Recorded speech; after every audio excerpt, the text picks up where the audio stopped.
In a world of remakes and remasters, Are we playing for what was once sacred and cool has now soured and become lame. Red? Gone are the days of pods and cowabunga. Now is the reign of slurp juice and dabs. Kids these days don't even know how bad they've got it. Now it's up to the best generation to rise to the occasion and make a show that dares to go where a lot of other nerdy shows have already gone quite a bit. That's right. They're going to talk about it a lot.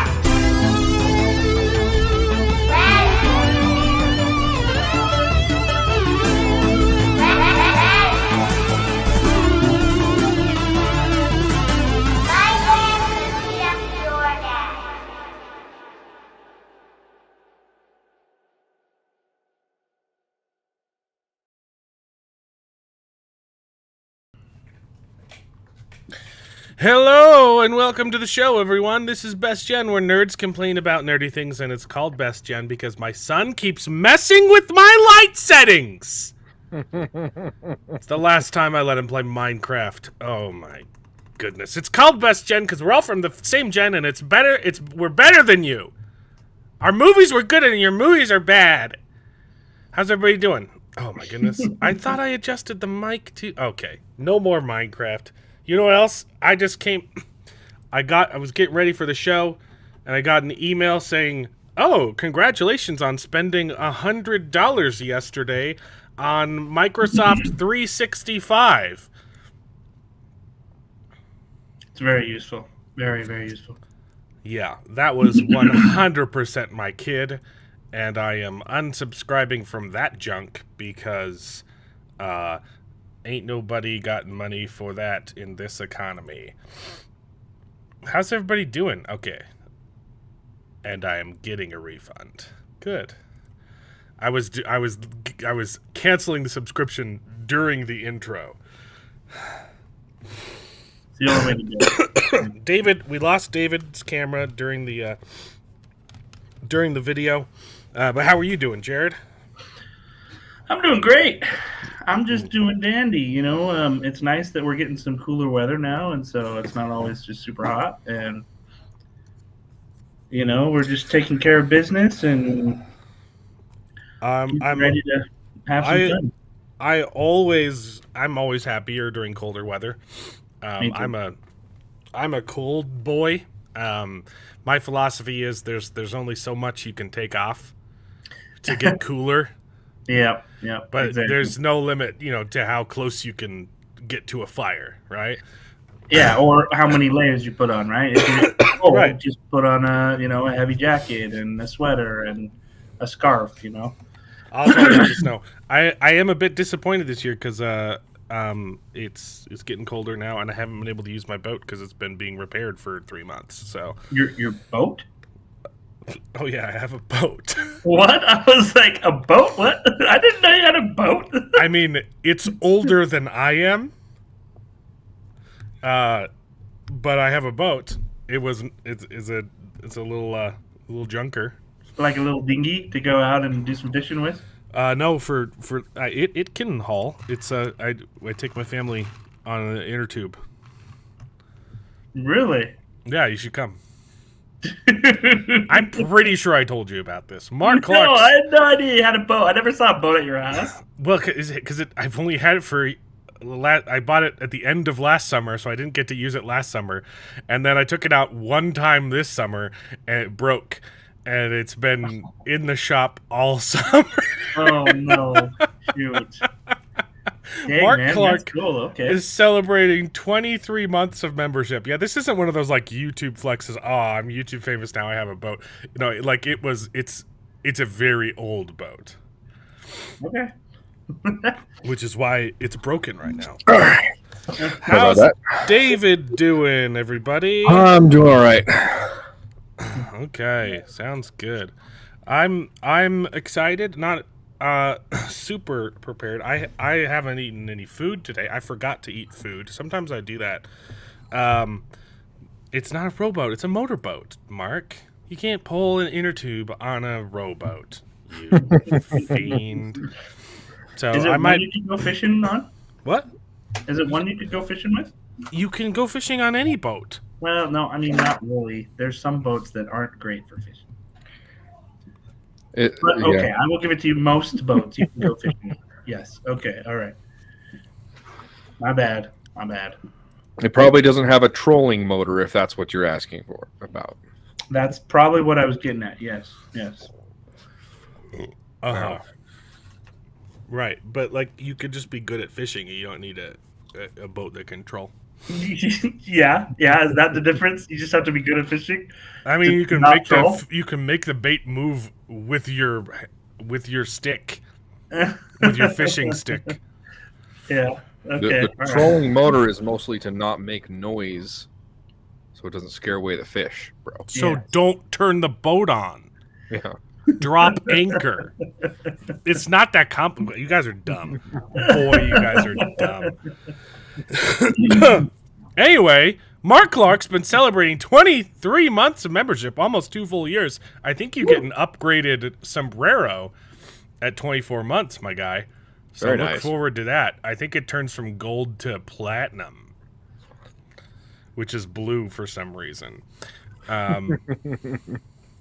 Interesting. Did you get that from Terraria or something like No, that? I copied the tier levels from League of Legends 100%. That's right. That's what And now I don't play anymore. Evening, gentlemen. Yes, thank you for joining the stream. I think you're your first timer. I've seen some of your comments on my newest videos. Yeah, we will have... I don't know if Mex is going to join tonight. Sometimes he's too busy and stuff. He might be joining. Albelio is 100% joining, but he's running a little bit late. And Alex Green might jump on later if his wife gives him permission. Nice. Talk about whipped. All right. Because he wants to talk about the Penguin. We've got a lot to discuss. We've got Rings of Power episode 6. Well, We've got to talk about how far behind I am in my meme edits. And we got to talk about the Penguin. Did you guys have the chance to watch Penguin I episode did 1? not get the chance to watch the Penguin. I texted wanted you to, though. 4 times, David. You did. Yesterday. The Penguin was great. I was not at all excited for the show. I was just like curious, right? Intrepidly curious. Like, I'll check it out. I don't know if I'll finish watching it. Episode 1 is fantastic. I am all in and ready for more. But Are they dropping it one at a time? They are. Oh, They that's are. fantastic. Yeah. That's fantastic. I should have tried harder to make time for it. oh yeah, I'll definitely catch up next week. yeah. The Bene Gesserit show comes out Is this one of the prequel this shows they're making? fall. That's the last time I heard. I don't know if they have a date yet. That's Well, the prophecy one. But they've been dropping a bunch of trailers, so I'm guessing Yeah. they dropped a release date. Yeah, I keep seeing this. November 15th. So a month. We're a month away from that. I will move that. Oh, no. I had it on the right week. It doesn't have to move at all. I just guessed this fall, and I put it on the week of November 17th. Oh, Very nice. Well done. talk about prophecy. I am prophetic. You're thinking of re-upping your HBO for it? Yeah, I have too many. I need to delete a couple streaming services right now.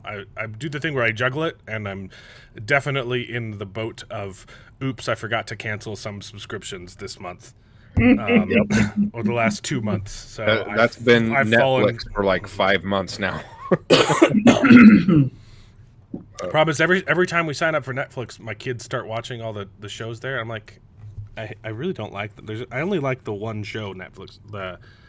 The True and the Rainbow Kingdom is a pretty good kid show. That one's good. Yeah. All of the other kid shows on Netflix are just tripe. And I don't like my kids watching them. And my mom and my wife lets them watch sometimes. And I always switch it back to HBO and make Elliot. Well, there is the Elliot Delicious watch in Teen Dungeon. Titans. Yeah, but that's been over for a while. Yeah. Also, it's pretty violent. It's not like That's a true. kid show. And there was that random episode in the bathtub. I was like, "Whoa!" There's a Hellboy series. What? Haven't checked if Woke got to it, but the setting looks decent at least. I had not heard of that. I saw that they were doing another Hellboy movie that looked awful. Is this animated? That would be interesting, huh? Hellboy. Okay, so it's not out yet. TV show. I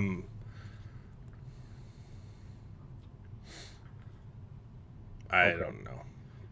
It looks probably It'll be out next year. Well, we'll see. Oh, it's David. It's Benioff and Weiss making it for Peacock. I don't know. They messed up Game of Thrones, and they really messed up the three-body problem. So, I mean, I still quasi-enjoyed Three-Body. I was going to say, I still like in that. spite of its glaring flaws. And what other project were they let go from? Was it a Star Wars or a Marvel that they were panned for? And then They had a Star Wars project, yeah. Yeah, and then it fell through because they announced 27 and a half directors that are directing new shows, and then they canceled them all. Yeah, and we've always talked about separating the art from the artist. It is getting harder and harder nowadays to do that. Like, Mark Hamill It really is, yeah. is so insufferable. Ron Perlman and Stephen King are the three for me that are like, oh man, you're making it really tough to read one of your books, boy. Like, Yeah, I watched an episode of Foundation this week. That was fun. Did you like it? You just outed yourself. I was going to ask. I was going to put you on blast. Because of our shared Apple TV account, I noticed someone started watching Foundation. I wanted to check it out too. But. Someone, okay. Like I haven't done this rant 100 times, Jared, and I know that you've heard me complain about Foundation, and you have the audacity to go behind my back on my account and start watching Foundation. So now every time I scroll down and want to watch Slow Horses, I have to see continue watching Foundation. You're dead to me. Well, I heard your rant. I wanted to see if it was a good rant or not. But you don't look. Here's the thing. Foundation is probably a good show, but I refuse to watch it because it is antithetical to the books. Like it is just as much in opposition to the books as the Wheel of Time TV show. How they intentionally subverted every single character and completely reversed the world building of Robert Jordan. That's what the Foundation TV show is doing. Just in the trailers for season 1, they completely ruined the books. Yeah. And I refuse to watch it on principle, and you have no honor, my friend.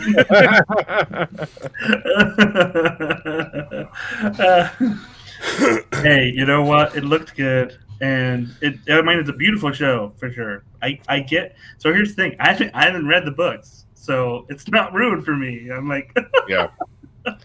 That's where I'm at too. Thank you, rocks for Jared. Thank you. Give him some more of those. Foundation was not good. Mediocre story and gender swapping. Yeah, and entire concept of the book swapping. I know. Harry Seldon did not believe that one person could change the world. That was the opposite of what he believed. Screw you, Foundation. The book is phenomenal. I freaking love the book. And Foundation and Empire has been on my list for a very long time, and I keep getting distracted because you guys keep making me read other books.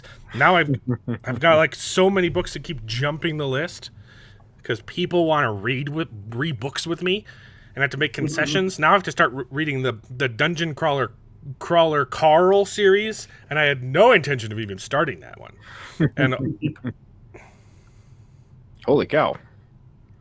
oh, that's not What USD. denomination is that? Okay.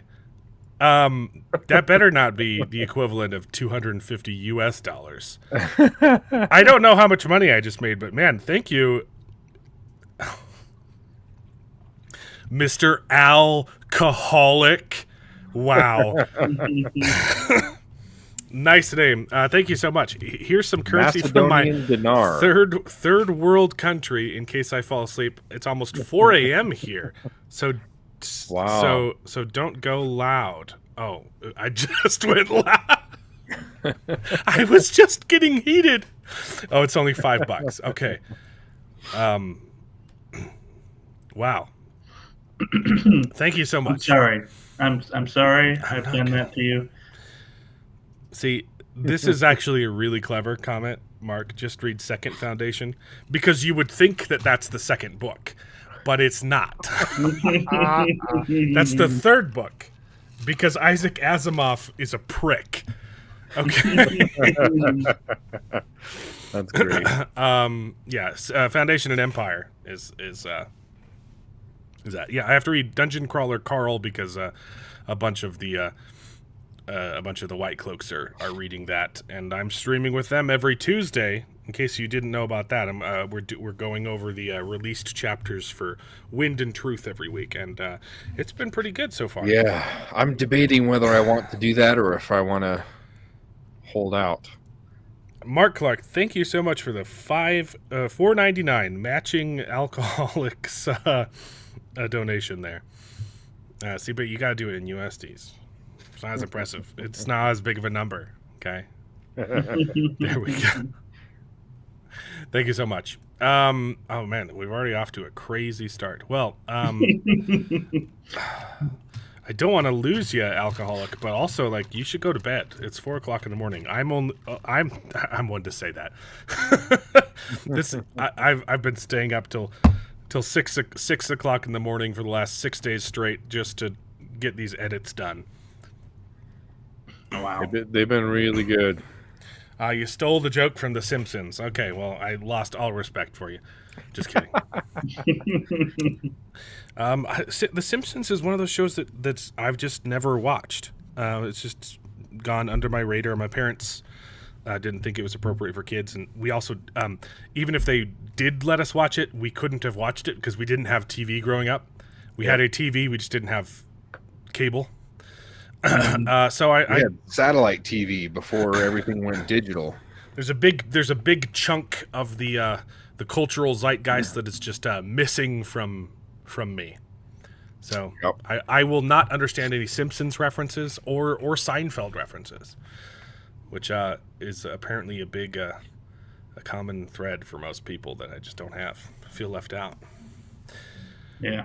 It's okay though. What I lost in cultural relativity, I gained in really old black and white movies.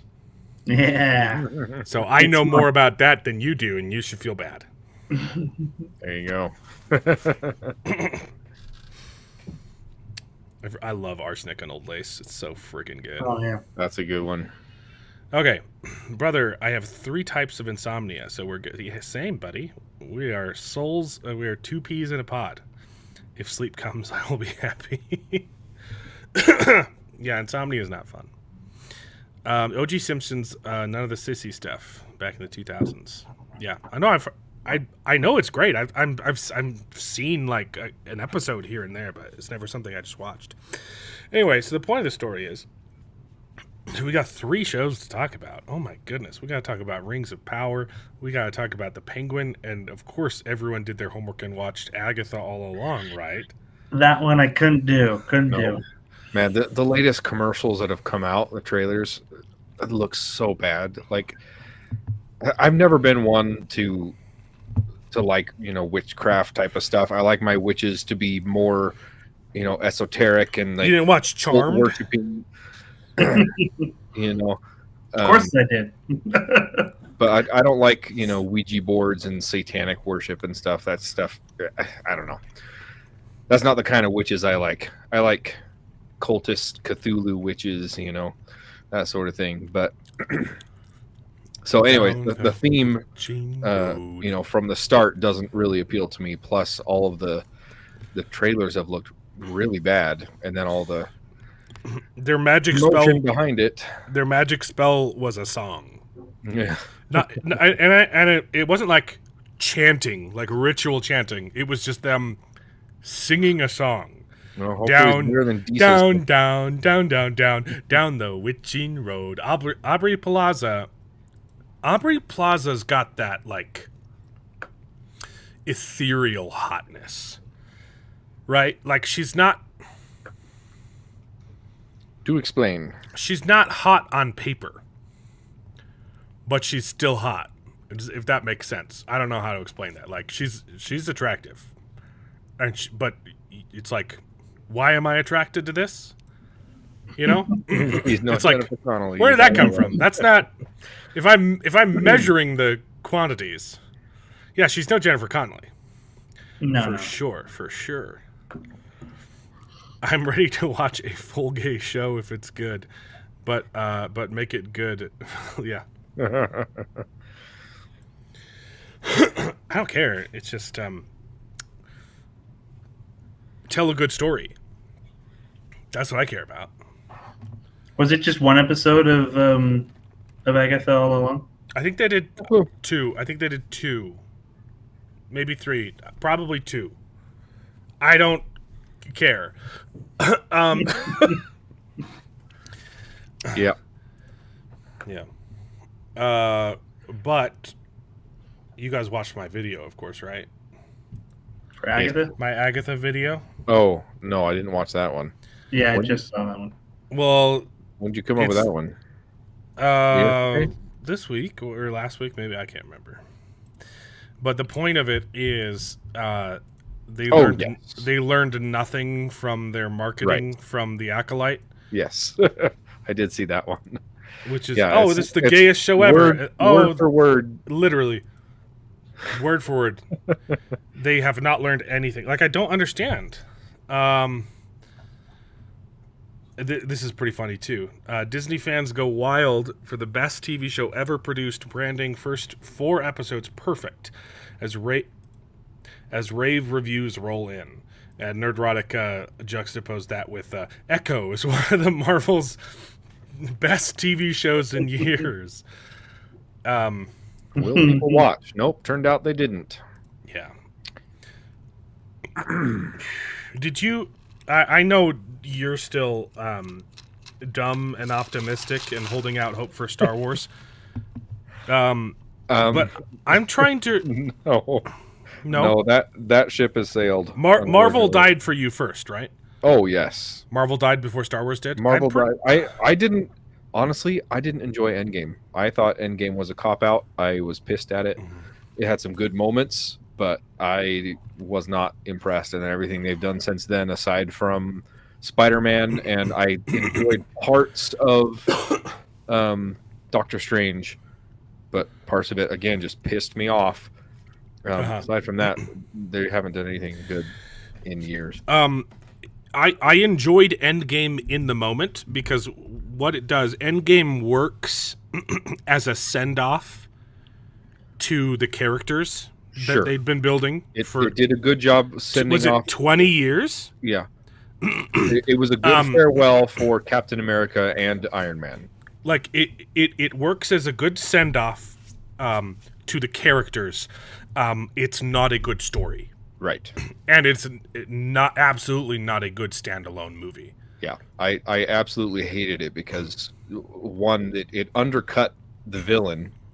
Thanos was an amazing villain in Infinity War, and then all of a sudden they decided to take all of that character growth away from him, and he's like, okay, he's just showing up now with the Infinity Stones, or to get the Infinity Stones before, and this is not the same Thanos that they fought before, but we're supposed to care the same, and it didn't feel earned. Like the whole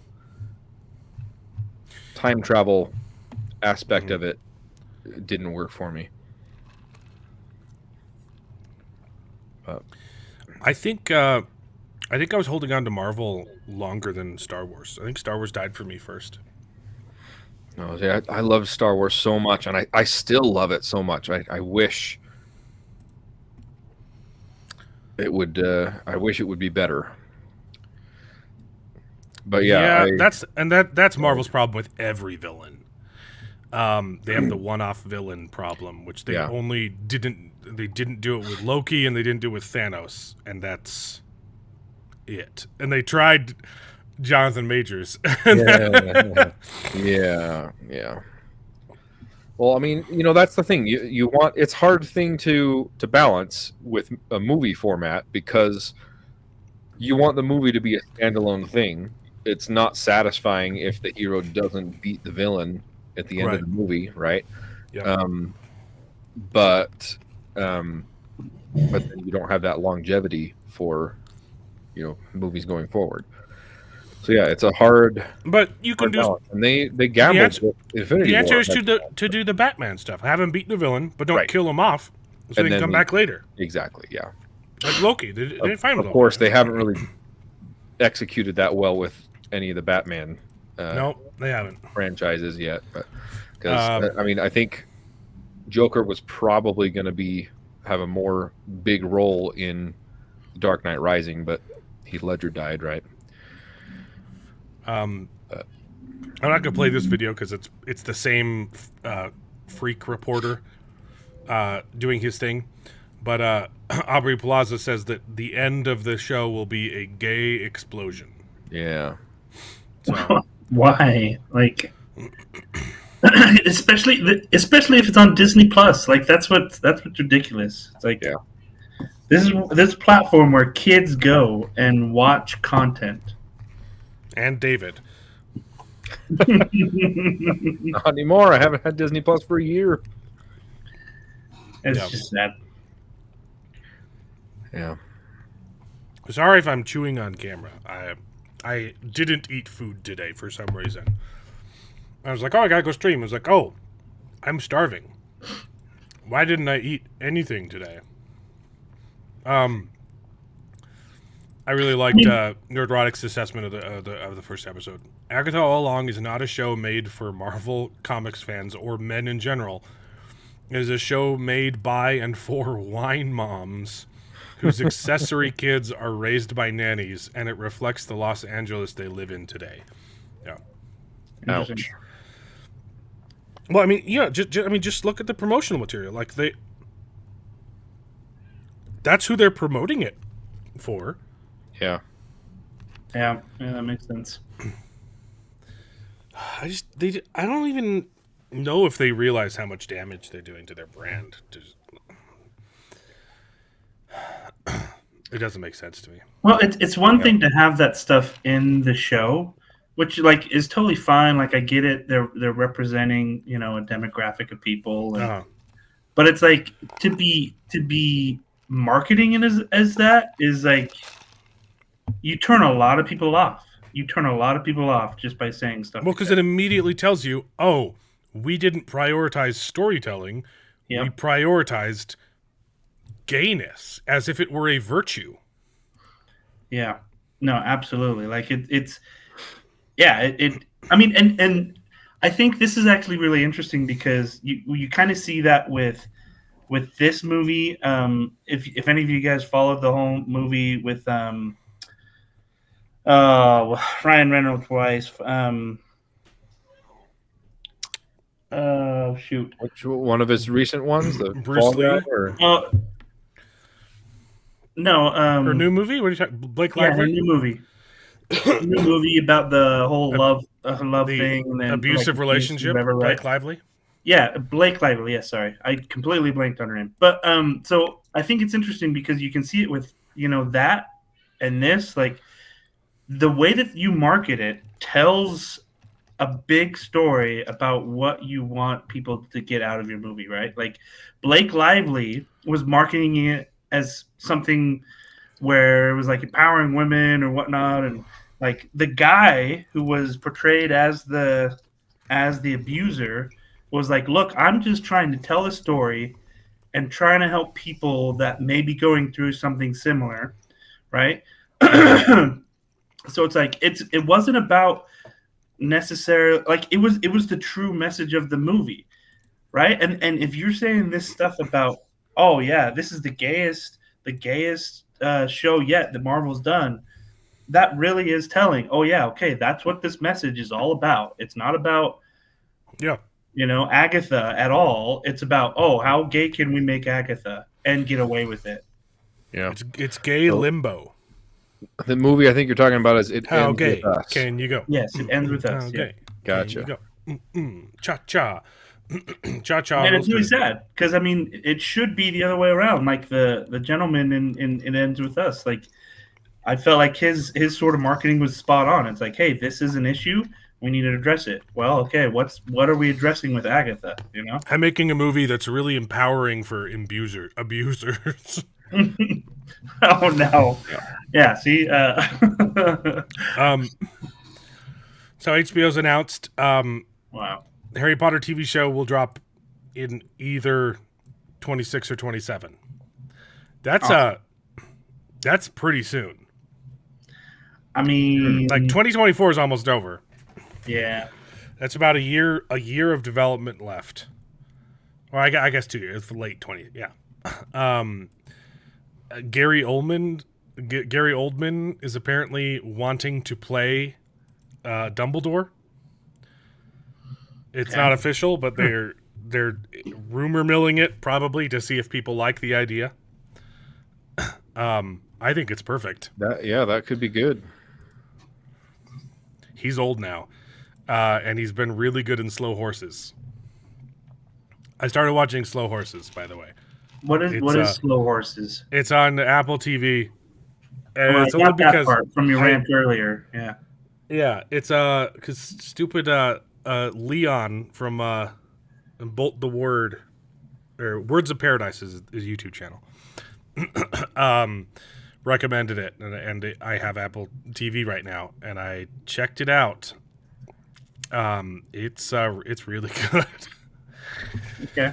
It's a really good TV show. May have to swap it's, that one for Foundation then, huh? Yeah, it's British secret agents. Oh, okay. But it's a very grounded MI5 thriller type thing, it's really good. Its focus is heavily on the characters, and the story is kind of like secondary to that. But it's also a good story. You thought he was retiring. Well, he just announced, hey, no one's contacted me yet, but I'd love to play Dumbledore, which probably means someone has contacted me and told me to put it out there to see if people like it, because that's how Hollywood does everything these days. Yep. What story is there to tell about Harry?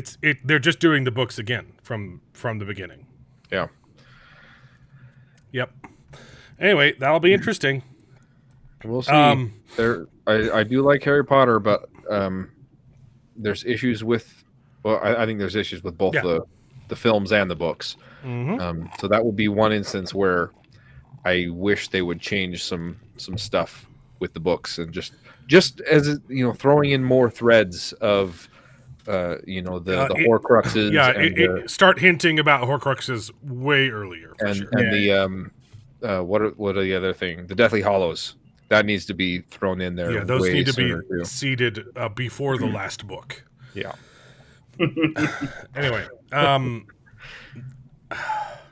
so this was a thing that kind of blew up Twitter a little bit. Someone posted that men's mental health matters, and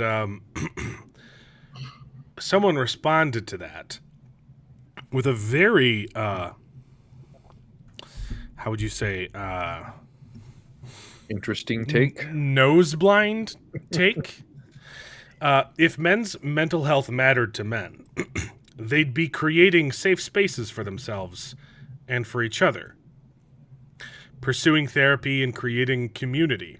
Instead, they perpetuate the very behavior systems that have handicapped them in the first place, refuse to support or create community amongst each other, severely damage the women in their lives who try to take care of them, and attack women online for not doing the work for them in replies to tweets like the one below. It's literally illegal to make men's only spaces now. Yeah. We had those. Boy Scouts.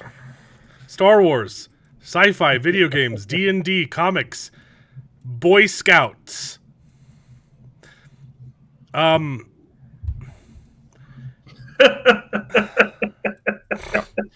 some of these were not complaining. You know, it's nice to have yeah, female fans of Star Wars and D&D and stuff. It's not about exclusion. Right. It's about the fact that men and women are fundamentally different from each other. Yeah. And little growing young men or boys need different things than women, okay? I have 3 kids. I'm gonna have a 4th very soon. And my son needs a completely different parenting style than my 3 girls. Okay, Yep. If I treated them like I treat my boy, nothing would work. And if I treated him like I treat them, it wouldn't work. Boy Scouts was an amazing institution. Yeah. Because it was about boys just going out and doing boy things. Like, it's stuff as a woman you just wouldn't understand. Just like we don't understand why it takes so long to do your hair. Like, remember how this used to be like the cliche bit that stand-up comics would do because everyone knew it? Oh, men are different from women. Women are hard to understand, and men say what they want. Ha ha ha! Laugh at my jokes. Like, it's not that we hate women; we love women, but men need different things. Okay. We don't do girls' nights where we paint each other's nails and have pillow fights in our underwear. Boys don't do that. Girls probably don't do that either. That might have just been in our minds. Okay. What the boys on the boys' sleepovers were imagining the girls doing. No, you want to know what happens on a boys' sleepover? We have fart Okay. contests. Yeah. And we build Legos and smash them. My friend would light firecrackers in my mouth. Okay? I have a spot right here on my mustache that there's a circle. It's hidden pretty well now. I cannot grow hair on my face because he threw he had this thing where he would hold a matchbook and like prop the match up on it and flick it, and it would shoot the match across the room and light it at the same time, and it fused to my face. He shot like 20 of them at me, and I was batting him away with my shoe, and one of them hit my face and instantly fused to my skin. And I was batting it off, and it wouldn't come off. And it was really fun. That's what boys do. We go outside and we eat snails. Okay? And it's something that needs to come, like, it... Okay. Yeah. It's now illegal to do that kind of stuff. And, can we just stop this crap? Can we celebrate our differences, please? Like, women are beautiful. Our differences are amazing. God made us different. To not to be different from each other, but to complement each other. Okay? Men need women to stop them from throwing matches at each other's faces.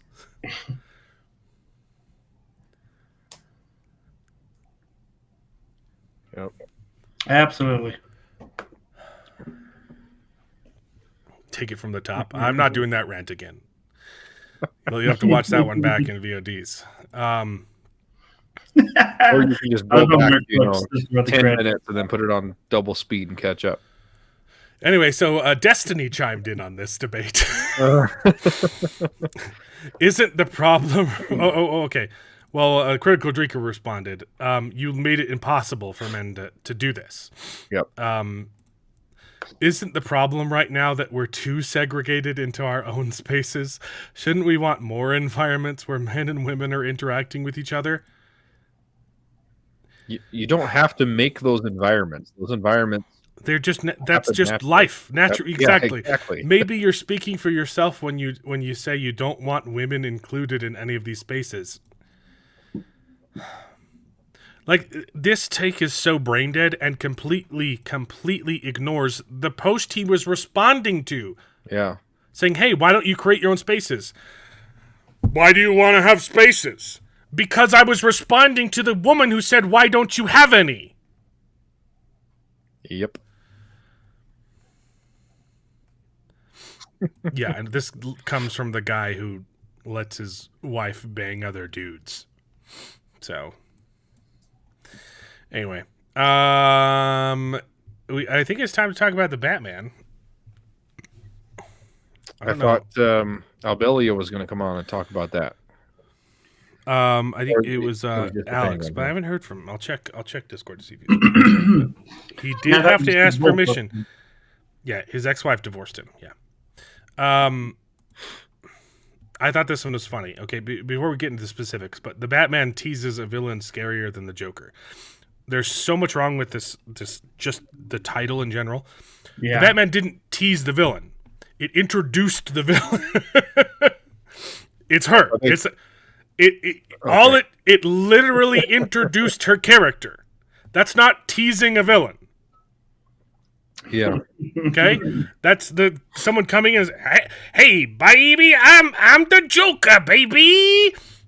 And the Batman teased the Joker by having him come in the room and say, I'm the Joker. Also, she's not scarier than the Joker. And that is a problem, I think, with a lot of Batman villains.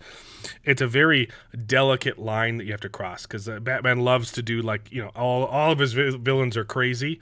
And it is hard to get the disambiguation without, this is just another Joker copy.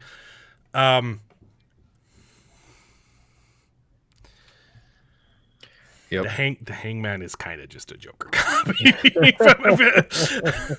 But I think Christina Milioti actually did a pretty good job.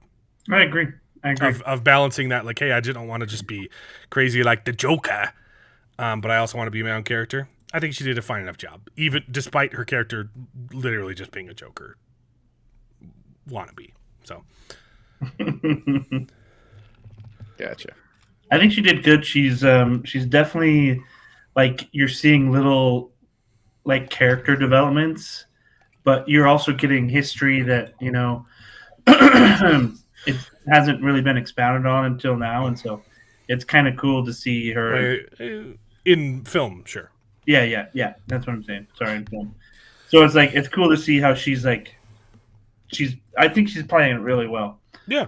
Where she's got this subtle mask, but then she can take off the mask and show the scary face behind it, So, I really liked The Penguin. I thought it was a really fun show, and I wasn't expecting to like it at all. I still think it's absolutely insane to cast Colin Farrell in a role where you're covering up his face. Yeah. Because he's like the sexiest man alive, and he can emote, he can eat. It's the thing. It's not just about his looks, like, he emotes so well. And you've covered his face with all these prosthetics. and he can still emote so well. Like it's Yeah. Yep.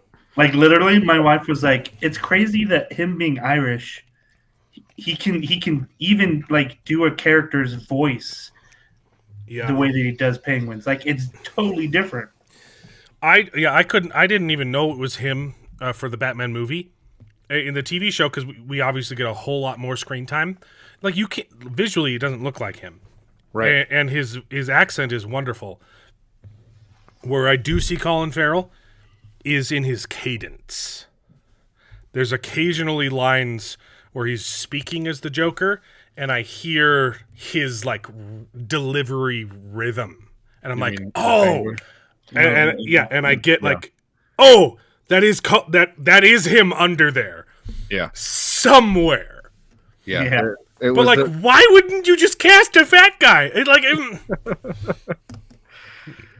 Yeah. crazy. I don't know. Like he's doing a perfect job.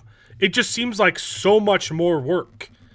But I mean, it's the epitome of cast the best person for the role, I guess. His performance, you can't argue with the result is the thing. Like, I want to argue with it, but it's working. Yeah. Yeah, That's good to hear. I thought it was really good in the Batman movie, and I was intrigued. The Penguin is absolutely worth the watch. I was shocked at how good it was. It's giving massive Breaking Bad vibes. Both in quality and in theme. It's like a campy Breaking Bad. But it's not too campy. Just for the the whole superhero theme in general, right? But even like the dynamic on screen, like they're giving him a little sidekick character that he's going to be teaching how to do gangster stuff. Very reminiscent of the relationship between Jesse Pinkman and Walter White, and like the kid's absolutely gonna die by the end of the show, and it's going to be Oswald's fault, right? Yeah. Either that, or it's if they're gonna bring Batman into it, it's gonna be Batman's fault, and then he's gonna blame Batman for it. No. Watch the episode, and that's like the dumbest take. Okay. Like they're like it's. Like that, I haven't seen it, so. Yeah, no. Like the show is like, also like this is my favorite depiction of the Joker as a character. Like I think it's perfect. The Penguin. Sorry, the Penguin. The Penguin as a character, I think his depiction is perfect. Yeah. And the Penguin is kind of a tough character, right? Right. He's kind of ridiculous, and he's kind of a little bit silly. Played him way over the top. But I really love what they've done with this. He's not a criminal mastermind who has everything planned and knows everything that's going to happen. He is 100% flying by the seat of his pants. Yeah. And having to make choices in the moment. But he's really smart. So he is an opportunist. He's literally the character that they're trying to turn Sauron into. And absolutely failing. Rather than, for some reason in Rings of Power, Sauron isn't an evil genius and is just seizing opportunities when he sees them, and it makes him look stupid. Yep. Because the writers are idiots and they don't know how to make that work. This is how you do it. You put Colin Farrell in a fat suit, and you open the episode with him doing something really stupid that puts him in hot water. And then the entire episode is him flying off the seat of his pants, trying to figure out how to get out of trouble. Yeah. Nice. And at every point, he's not some bumbling idiot. He's making really smart choices, and you're like this guy is not an evil genius, but he's a genius. Yeah. And it's handled so well, and like you get his personality come through. Like he's got this almost jovial personality, right, where he's trying to make small talk with the kid. He's like, "Hey, I love these air fresheners. These are just great." These are just the best.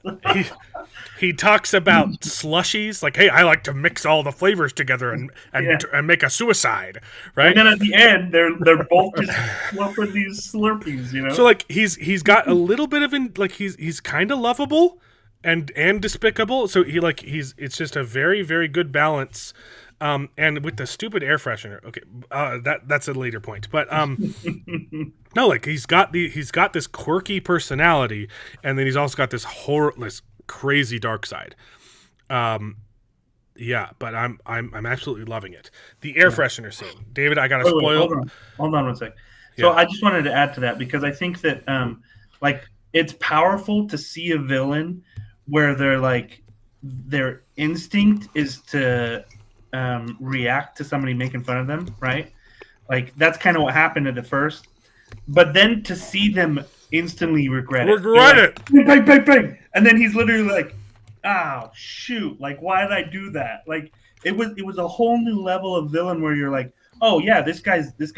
It took a very cliche storytelling beat of, "You're gonna say something bad about me? You don't know how crazy I'm the Joker, baby. I'm crazy, and I'll pop you off." Exactly, right? So you see that he offs the guy who's being a bully to him, and then instantly goes, "Oh no!" Yeah, that was the mob boss's son, right? That was a bad idea. And then the rest of the episode is just him trying to get out of the hot water he's put himself into. It's wonderful. And it's not just that. The entire episode sets up the whole season. Hey, this is my goal. This is what we're going to do. And it's already setting seeds of we're going to play these two mob bosses off of each other, play them like fiddles, and they're going to kill each other, and I'm going to be the one left standing. And it's genius. Yeah. I loved it. Yeah, it was really good. Abelio, how's it going? Cool. Hey, sorry I'm late. Did you watch The Penguin? I have not. Okay. I don't care for spoilers. I'm not really. I have to spoil one thing. Sure, go ahead. But it's not like a big spoiler. That'll be it, and then we'll talk about Rings of Power. Crap, I was hoping to kind of skip half of this. Mark Clark, thank you for the $1.99. I assume you're saying ever heard. I have a TV recommendation. Airwolf. Got it. Airwolf. Never heard of it. Someone. Yeah. Google that for me. Okay. So the Airwolf. So the air freshener. Okay. I don't even know if you could call this setup and payoff, right? It is, yes. But it's not setting up what you think it's... It's an unexpected payoff from setup that you thought was just character development. Yeah. So, he's talking to the kid, trying to make small talk, randomly brings up these air fresheners that he's bought from his car. Hey, what do you think about these? I got these. They were cheap. You just stick them right in and they make your car smell so good. I really like these air fresheners. It's a weird moment meant to, show you how strange this character is. And it's a really good moment. And then later in the episode, he's getting attacked by a guy who's trying to hunt him down. And he grabs the air freshener, pulls it out, and shoves it in the guy's eye. And it's marvelous, right? Because it's double dipping. The show is double dipping. It's not just like, hey, this is a MacGuffin that I'm gonna use it later, baby. It's not like, wow, look at that crowbar sitting on the ground. I wonder if later in the episode we're going to need to use a crowbar. It's a mystery tool, right? Normally, that kind of stuff, you hear it and you're like, okay, this is obviously going to come back up. Albelio, in Alien Romulus, they say, oh, we've got this mechanic that we're going to play with, which is the gravity of the ship turns on and off, and we're introducing it now. You 100% know it's going to come up later. And that's actually a pretty good example, because when it does come up later, it's really fun. probably the best part of the movie is when they do that payoff for that setup. But it's an example because normally when it happens, you immediately know, okay, we're using this later. Sure, but This moment, screenwriting 101. yeah, that's It's screenwriting no different 101. than the Exactly. air tank from Jaws. But it can be done really bad. Oh, And absolutely. you know when it's bad because you're like, oh, okay, I guess she's going to fire Chekhov's gun in the third act. You know, I'm trying to think of a good one from Rings of Power, because Rings of Power has a lot of them. yeah. But it was done so well. It was done so well in The Penguin that it wasn't even a trope, right? It's just this moment that, oh, I'm showing how quirky the character is. And it randomly comes up later, and you're like, and what it did is it's double dipping. They used a character moment to also map out your visual understanding of the inside of his car, because it was going to be relevant later. Yeah. So they snuck it in there. They snuck in world building. The world building of air fresheners. Well, the stupidest thing I've ever said. It was stealth world building for a callback later, and it was genius. Well, even like the bullet hole in the car, right? Like he has that incident, and then later you're like, oh, okay. When they're at the house, obviously he can't just be showing them this purple car because there's a bullet hole. You're right. But I couldn't stop thinking about this air freshener, which was such a fun payoff. Like, and I couldn't help compare it to Rings of Power, right? I'm like, if Rings of Power tried to do the air freshener bit, it would have been awful, because they would have said, oh, Galadriel, do you know why an air freshener smells good and a poop does not?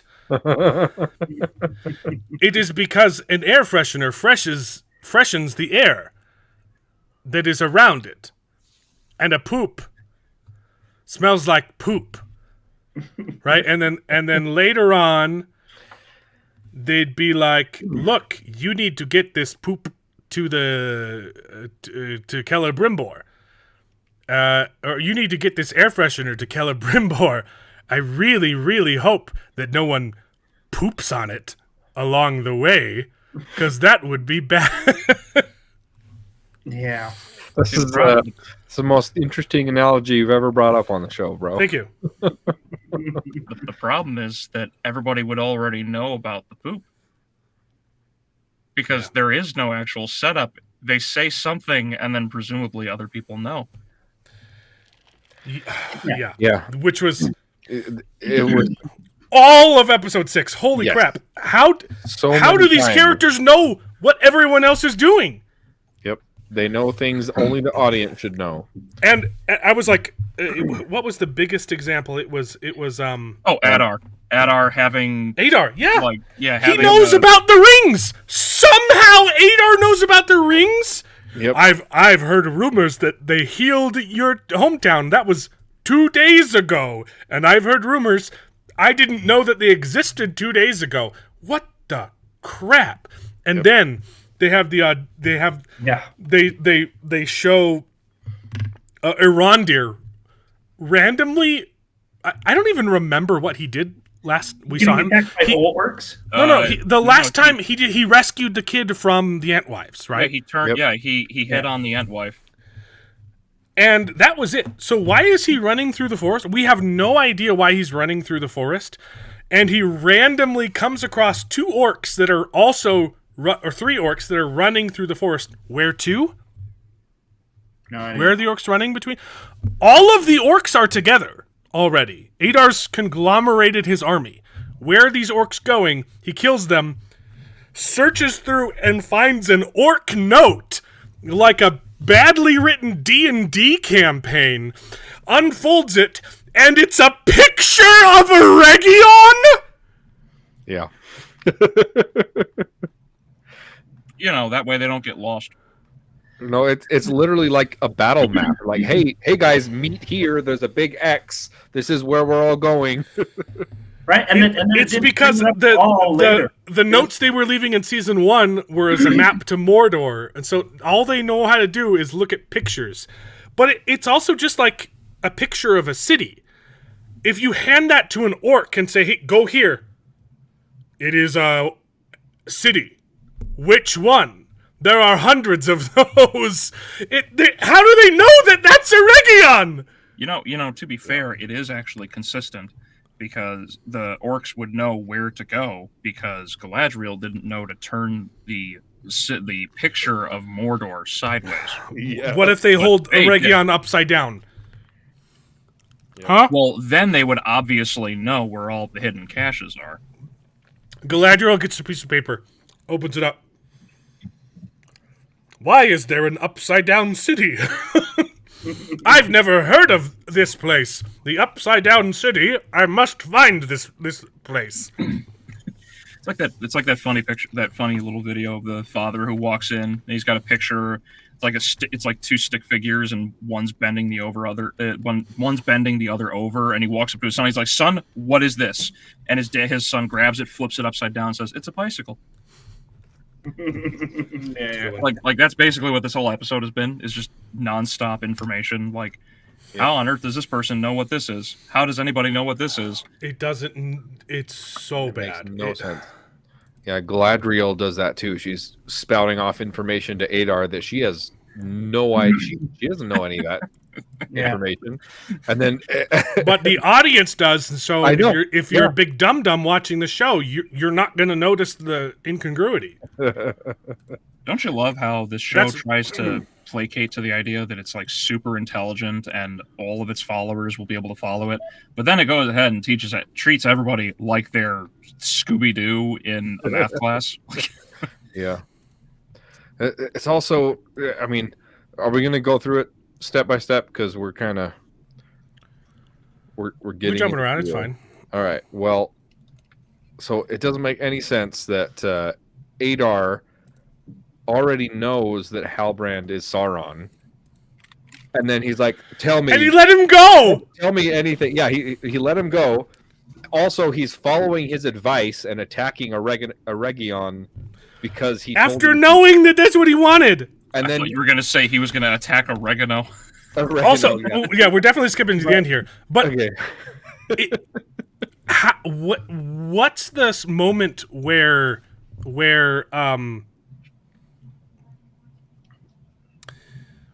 I just forgot her name because I'm exhausted. Galadriel. What's the moment where she realizes that she's fallen into the trap? It doesn't make sense. Right. The entire episode, you got to attack a Region. I need your armies to attack a Region. And then they get there and she says, "Wait, no, that's what he wants." Yeah. But nothing changed. She just understands that she's an idiot, and then Adar doesn't. Like it.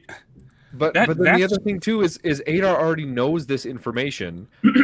He grills Galadriel, and she didn't tell him until the next day or something. But then as soon as she tells him, "Oh yeah, Halbrand is Adar," he's like, "Oh, thank you. You've already told me all the information I need to know and more." I'm like, but you already said you already knew that information. What the hell are you talking about?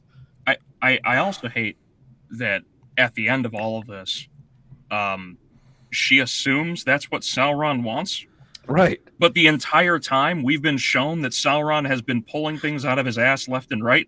Right. Has only been barely getting by. And why does he want them to attack a Region? It's only inconveniencing him. He has to put on this big, huge subterfuge to get Celebrimbor to finish making these rings for him because the city's being attacked. Okay, Articus. Right? So why the hell does Sauron want him to attack it in the first place? It doesn't make any freaking sense. Because he's not done making the rings. He's just a bad planner. But why does he want to attack him in the first place? I don't understand. Just to David, get his army, the only reason he attacks a Region in the books is to get his rings back. Right. They don't. The writers don't know why he wants a Region attacked. No one. There are no answers to these questions, David.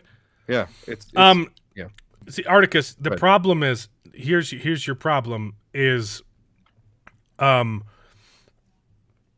you lack media literacy because you weren't paying attention to this episode. Yes. That is Morgoth's crown. Okay? Or Melkor's crown as well. That's a mystery tool that will come back later. Just wait. Yes, it's Morgoth's. Yeah, like, why is it so small?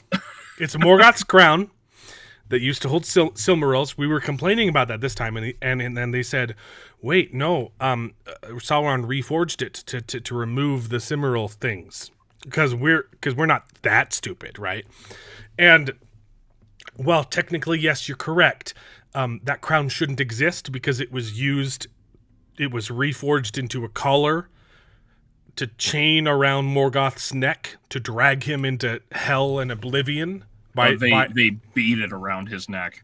He was still wearing it. They hammered it down around his neck and latched him to the chain and then threw him in the timeless void.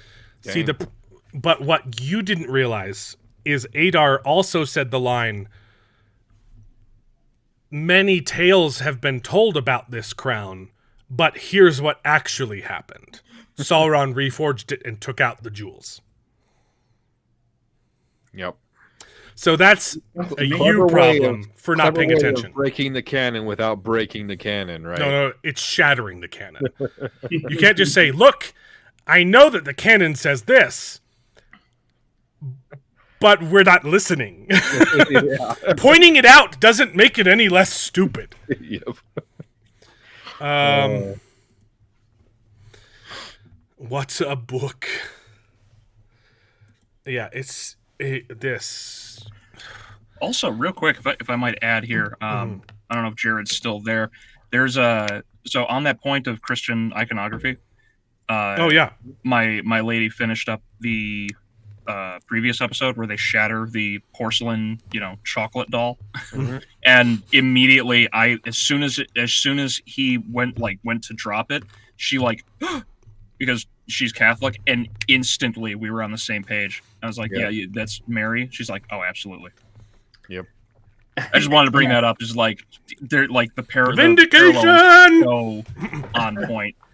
It's so weird that they're doing this stuff, but at the same time, you're like, you've had nothing to do about this before, and now all of a sudden, there's this undertone.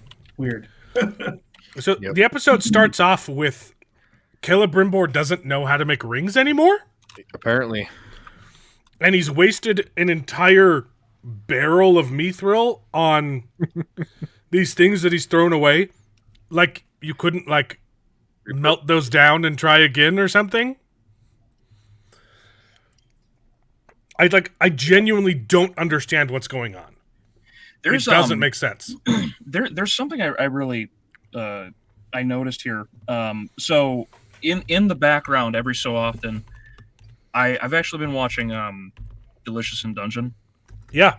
And there was a hard cut that just threw me for a loop. And that I just finished up the episode where they have to deal with a nightmare on the 6th level of the dungeon. Uh-huh. And it's everything up to that point was going naturally as they're just walking through the tunnel and everything, and then it just hard cuts to their inside of a dream, basically. And it threw me for such a loop.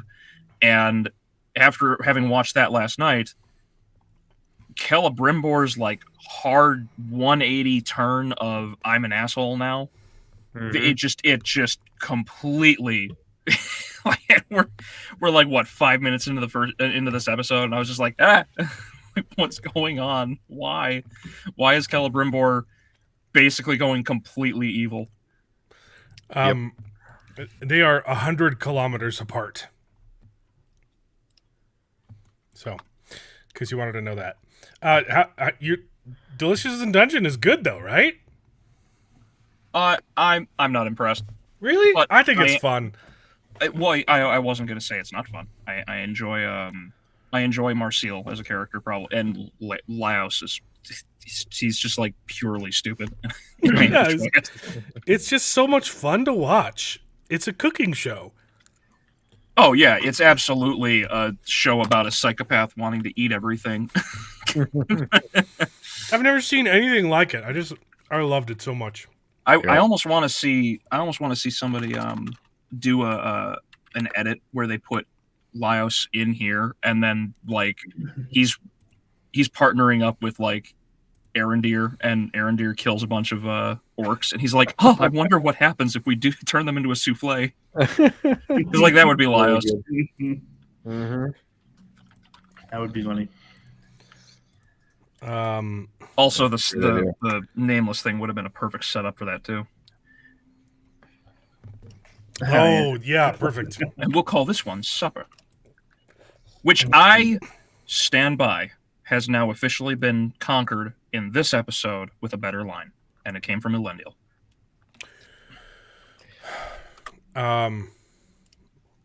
Oh yes, it was.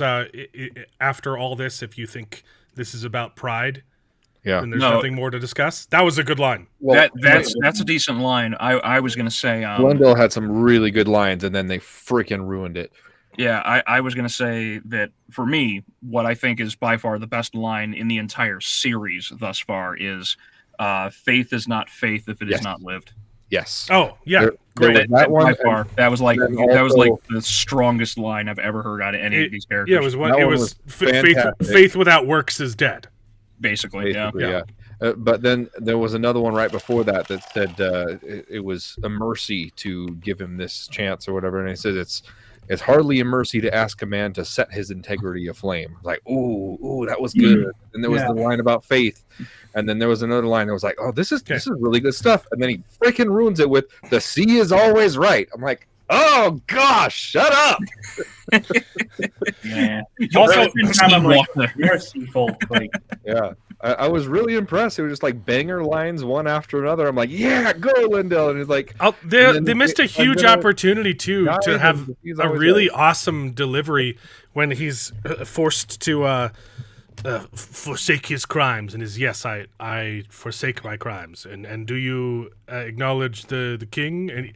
And he just says, no, I only like my waifu, right? Like, it was going so good until that moment. It was such an easy setup for like, yes, I forsake my crimes because I have committed none. Yeah. Like, I have done no crime. You are the one who literally just did treason. Yeah. And then at the end of that little trial, he's like, and I present to you tartar sauce Muriel, your queen. And I'm like, what? Like, why are we at this point? Why is it going? It's such whiplash back and forth. Yeah. Like, Farazan. I know what it is. I figured it out, dude. You guys are idiots. I know everything that's going to happen. Yeah, that generally is what is the case. No, after the end of this episode, I started jumping up and down with excitement because I know what they're going to do, and it's so stupid. Ready? All right. Let's hear it. Muriel is now queen. Muriel is now queen because the sea is always right. Mm-hmm. What happens in the books? He swallows up the way that Farazan becomes king in the books is he tricks Muriel into marrying him and then sets her aside. Yeah. And he takes all the power. She's going to marry Elendil, but she's blind. Oh no. And Farazan is going to capture him and do a body swap. Are you freaking kidding me? She's going to say I do because she doesn't know it's Farazan. If that happens, dude, you know that I am right. That's hilarious. I have an idea that's just as stupid.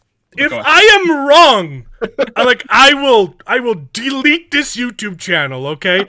I have never been more sure about anything in my life. Oh my god. Well, that'll clear up my Sundays. Woo! No, I'm just kidding. Oops, I had my fingers crossed! But yeah, you're right. The flip-flopping is absolutely ridiculous. There was an eagle showed up to the coronation and it's like, oh, diss on you. Dude, and I pulled because I'm editing episode 3 right now. He literally says, hey, if an eagle shows up to your coronation, it will be seen as a good omen. Then an eagle shows up to her coronation and he turns into king. Yeah, it's ridiculous. And Well, it's but because not, he- not yeah, only he that, walked up too, to they it. made a big show about how Farazan is in charge now, and all of the Queen's Guard are being decommissioned, and nobody respects them. But then there was a whole group of people who like think you're the commander. We're still behind you. And then all of a sudden, nobody's behind him anymore, and they're jeering him, and they want him to die. And then again, they flip flop again when the Queen is saved, and they're like, "Okay, I guess this is like these people of Numenor are so fickle; they will just flip on a dime." It's so stupid. Was there anything to say about Celebrimbor other than this is just really confusing and I don't understand what's going on? Oh, And yeah, that's his about it. motivation Well, began to flip flopped. Yeah, like outside crazy. of the fact that he's as accurate to the book as a lawyer is to the law right now. No, Yep. he's just awful. I got to go teleport to Oh, Khazad Dûm real quick. It's worse though. It's worse because they've teleported back and forth between Eregion and Khazad Dûm numerous times throughout the show, but now they just established that there's The army's already there. They're already under siege, and for some reason he not only teleports past them, He gets back. yeah, he gets back without being noticed by the orc army that's camped out there. Plus, somehow he has Mithril when it's like, it's not like they gave him any. So, like, He swipes the mithril, yeah. No, he well, there's a couple things. he cut his hand and turned it into mithril, probably. oh, okay. Yeah. Well, there's definitely a couple things here that need to be discussed. First off, so Celebrimbor goes absolutely insane and just starts complaining to all of his smiths, and then he forgets this girl's name. And so like obviously I'm watching it with subtitles, so I'm like, oh, okay, this is Marindia or whatever. When did they say her name? They've never said her name. When? Because like he said that, and I paused it, and I was like, "Wait a minute, when?" I went back. I only skimmed a couple episodes. I didn't actually see them say her name. Like, Yeah, it's just implied that he knows their names because they work together. But yeah, that scene could have had weight if the audience also knew her name. right. and if she had done something more than freak out and not say anything while she was invisible. Yeah. Right, you can still talk. I absolutely hate that. Like every time some character does something, everybody just stands still. You know what the issue is? It's very similar to how Disney and Marvel have been doing that stuff with their movies. volume. Like in Yes. Well, then the characters are just standing there and doing nothing. Like you remember? Did It's you guys because see, of the volume. They can't move. Yeah, well, maybe I suppose, but a like narrow field of operation. perhaps, but that like when what's his name, Mr. Fantastic? He's like, this is Black Bolt. One whisper can kill you, and she's And they like, just what mouth? stand around. And everyone just stands there staring because they're obviously not on set, and Yeah. they're all on set, but it's very clearly that like we're supposed to focus on one thing at a time because the series has absolutely no faith in us as audience members. Yeah. Plus, Also, this shot pissed me off. yeah, me too. It's like, oh, the smoke. Oh, what would that normally mean? There's just smoke signals in the back, like, "Hey, we're gonna attack you tomorrow at 8. RSVP." right. It's so dumb. It's like, oh, I didn't already know that we were under siege. Okay. Yeah, Articus brings a good point. Compare the elves running around like chickens with their heads cut off to elves showing up at Helm's Deep knowing like 99% sure they're going to die, Yeah. but they're showing up anyway because of honor. Yeah. Yeah. Yeah. Yeah. Also, they're not even under attack at that point. I know. It's like, run, save the children, and then like two people collide and they get run over a couple times, and I'm like, what? How if these guys? So does everyone else remember when Legolas? When Aragorn's like, what do your elf eyes see? And then Legolas becomes a meme. Yeah. And for some reason, they can't look across a football field and see smoke signals. Yep. Like, this is the medieval version of tweeting at each other, and they missed this. Yeah. Also, looks like menus are back on the menu, boys.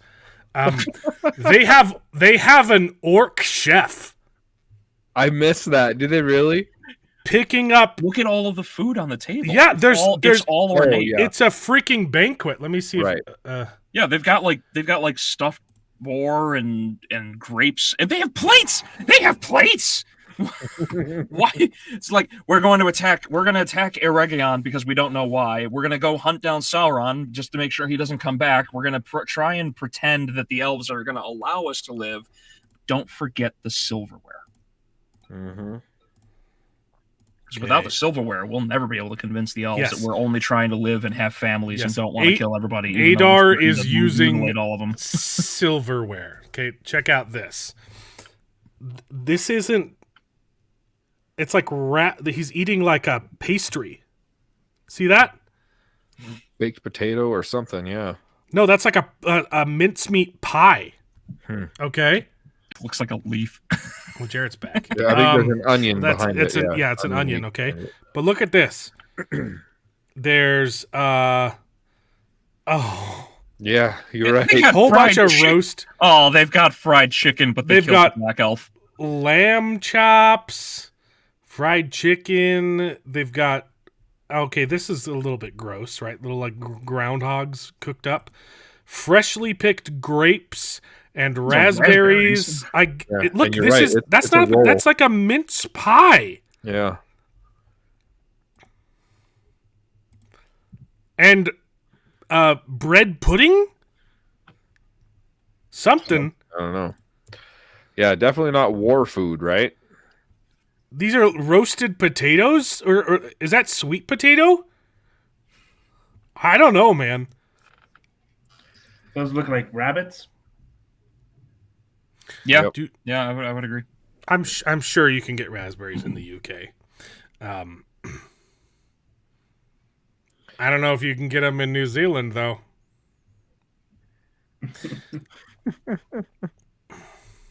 Gorthok is a famous chef.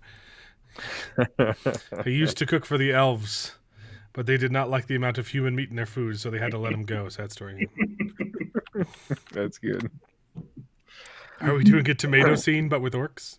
Gorthok Ramsey. Oh, okay. Sorry. Oh, man. Sorry, I'm behind on the comments. Gorthok Ramsey. That's Yeah, good. okay. I'm glad I brought your thought to the same place then without... I'm sorry I missed your comment. You guys are talking too fast, man. Yeah, we just need the Harfoot in the scene singing, and it's the ultimate knockoff for sure. Perfect. Okay. Yeah. I can't. I can't. When we get to the damn Harfoots, I'm just gonna punch my screen. Just everything about the Harfoots just pisses me off. Everything about this conversation reassured me that that this is Celeborn too. Yeah, I think you might be right. There were a bunch of hints. But yeah. Also, he's going back and forth. You know, he said, "You're not my prisoner here." He unshackles her, And then shackles her again. and then he shackles her again, and then like the next day, she's like, "Okay, I'm going to tell you." Oh yeah, shackles her with the magnetic metal clamp. Yeah. Anyone else notice there was no actual pin? Yep. He just closes it, and there's clearly a divot in the magnetic divot. in the thing that's just magnetic for. Yes, Mark, that is the running theory that Adar is going to be Celeborn, and that's how they're going to justify him not being around. He's going to be healed. He's going to be healed by Nenya, right? Well, that's why they're setting up Nenya healing. Nenya business. I had a theory. It was just as stupid as this one. Uh-huh. I bet Theo is going to become a Nazgul. No, that's... Yep. No, We're he's debating the Witch whether King. he's going to be the Witch King of Angmar, yeah. Yeah, because he's now promoted to Lord of Pelargir. I was like, oh, that accounts for 2. That's 2 of the human lords. Mm-hmm. Yep. So now we need 7 more. We got Farazan's kid, and we got Theo. I don't know. Yeah.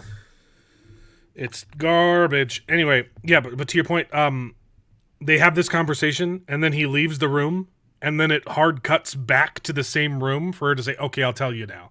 Yeah, but it's like the next day or something. Yeah, but the food's still there. Like they didn't like reset the scene at all. Yeah, it was really weird and clicky. Melkor's crown shouldn't exist according to the lore. You don't know the full story. Yeah, this manacle looked stupid. Okay. I really hold on. I go back to that previous shot. No, I don't want to. I know you don't want to, but I have to because I absolutely hate the fact that she's basically wearing glittery spandex. Mm-hmm. Those Like pants. that's her pants. That's like all of their pants is glittery spandex, and I have just wanted to set this place on fire this whole time. Yep. Mm-hmm. I hate it.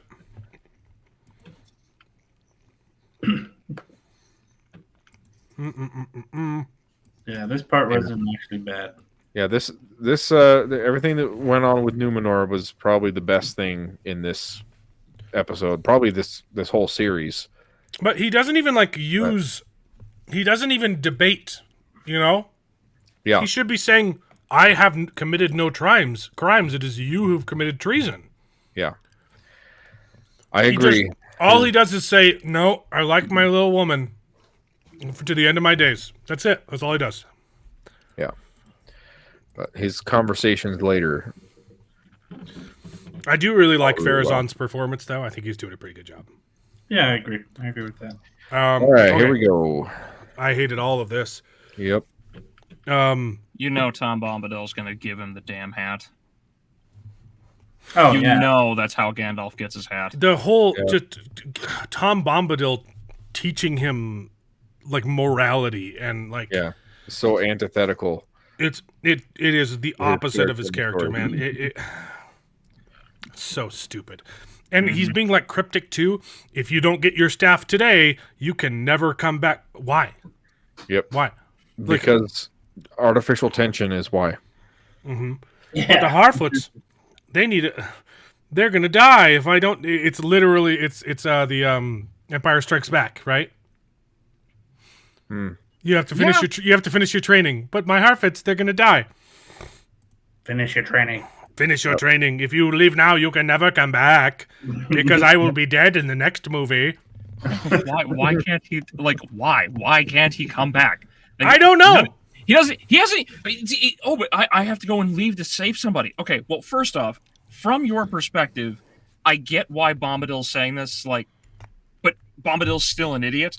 But then, if you think of it from Bombadil's perspective, why didn't Bombadil say, "Listen, you don't know how to use your magic, and you want to go and cause more problems"? Yeah. Yeah, Like, seriously. no one. There is not a single character in this whole show that has a brain in their skull. Yep. But also from not Gandalf's perspective, the last he saw the Harfoots, they went flying off in his tornado. He doesn't even know if they're alive in the first place. So why does he know that He had a they're- dream. had a Because he had a dream. Oh, yeah, that's right. I forgot about that. Yeah, he started Oh. daydreaming. Yeah. Okay. He's a great big grand elf. grand Yeah, elf. Yeah, I puked. Yeah. Ooh, okay. So I love the fact that Nori is just like shaming tradition. Like, why do you care about houses? Why do you kill the past? Kill it if you let it burn. Kill it if you have to. But I buried my family here. Well, I buried the franchise. So shut up. This kiss, I can't. Oh my gosh, it was so cringy. Yep. I hated it. Look, we got to They fight just for got- They just something. got, like, rush that. A whole bunch of trees. Pick your weapon. Well, and then Maybe this was go stupid along. too, because literally he's like, I already saw my staff in the one tree. Like, why would I go searching through here when I know that was already the staff that I've been dreaming about? It's like, Here's the thing, though. So this used to be a nice place, and now it's a desert wasteland. Why are the trees in the middle of the dried riverbed? Yep. yeah, that doesn't make a lot of sense. This is a river, or it used to be, and apparently that's where the trees all grow. Rufio found love. Yeah, Okay. I hated that. I hated that he looks so much like Rufio. We got to talk about the worst line in the show. But I got to go save my friends. They're going to die. Without me, they're going to die. And then Tom Bombadil delivers the line, "Some that live deserve death, and some that die deserve to live." Who are you to... He's used it's the opposite way. He says, some that live, some that die deserve to live, and some that live deserve death. Who are you to give it to them? Which is obviously a callback or a call to the line that Gandalf does in the books. Just let me pull it up.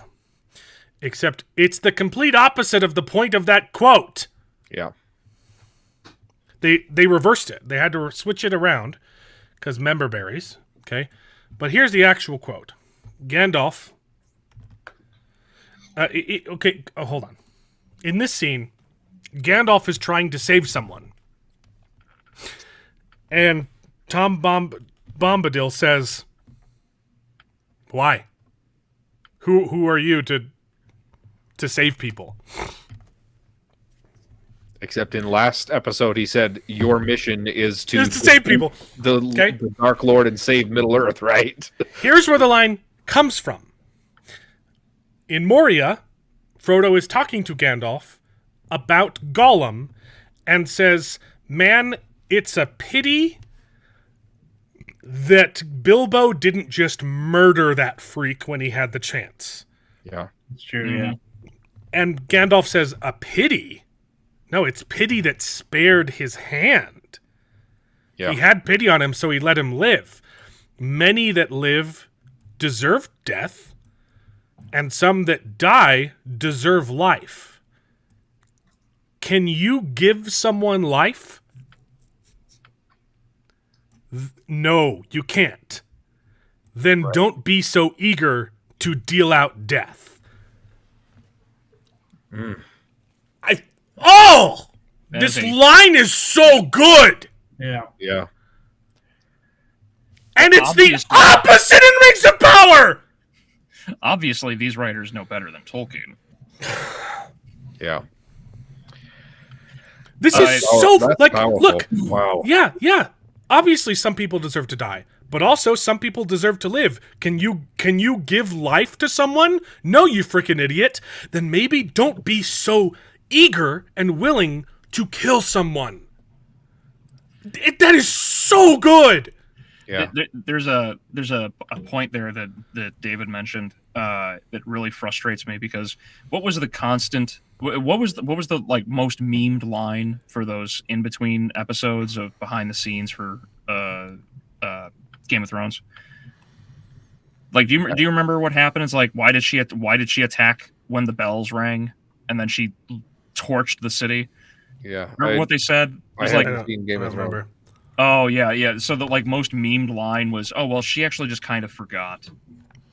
No, that was the Iron Fleet. Danny kind of forgot about the Iron Fleet.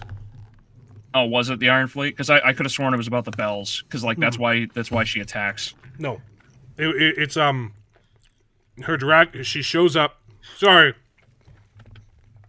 I thought Belia was going to talk longer, so I took a bite of my dinner.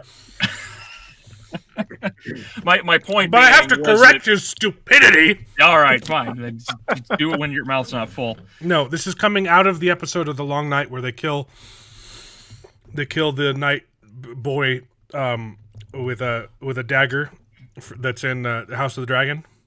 Mm. This is after all the Dothraki are killed. The episode after that, they spend an entire episode planning what they're going to do in King's Landing. And they point out the Iron Fleet like 10 times. Okay, but what about the Iron Fleet? Okay, we could do this, but the Iron Fleet will stop us there. And then in the next episode, Dany flies in on her 2 dragons. The Iron Fleet shows up and kills one of them.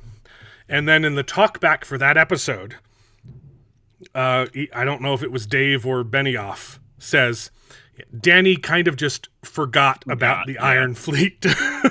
Yeah, well, that's basically everything because like I said, what David said reminded me of basically of that because it's basically that this whole thing, this entire series, everybody just magically forgets a bunch of information and then magically knows a bunch of information. Mm-hmm. Yep. Like Exactly. like I was pointing out to I was pointing out to my lady when we finished episode 4 about when Elrond returns back to Lindon and he talks to Gilgalad, and the whole time Gilgalad should have immediately sent his forces because he should have already scouted out and found the orcs. But now he's just arguing like, no, we can't beat them. It's like, did you forget who you are?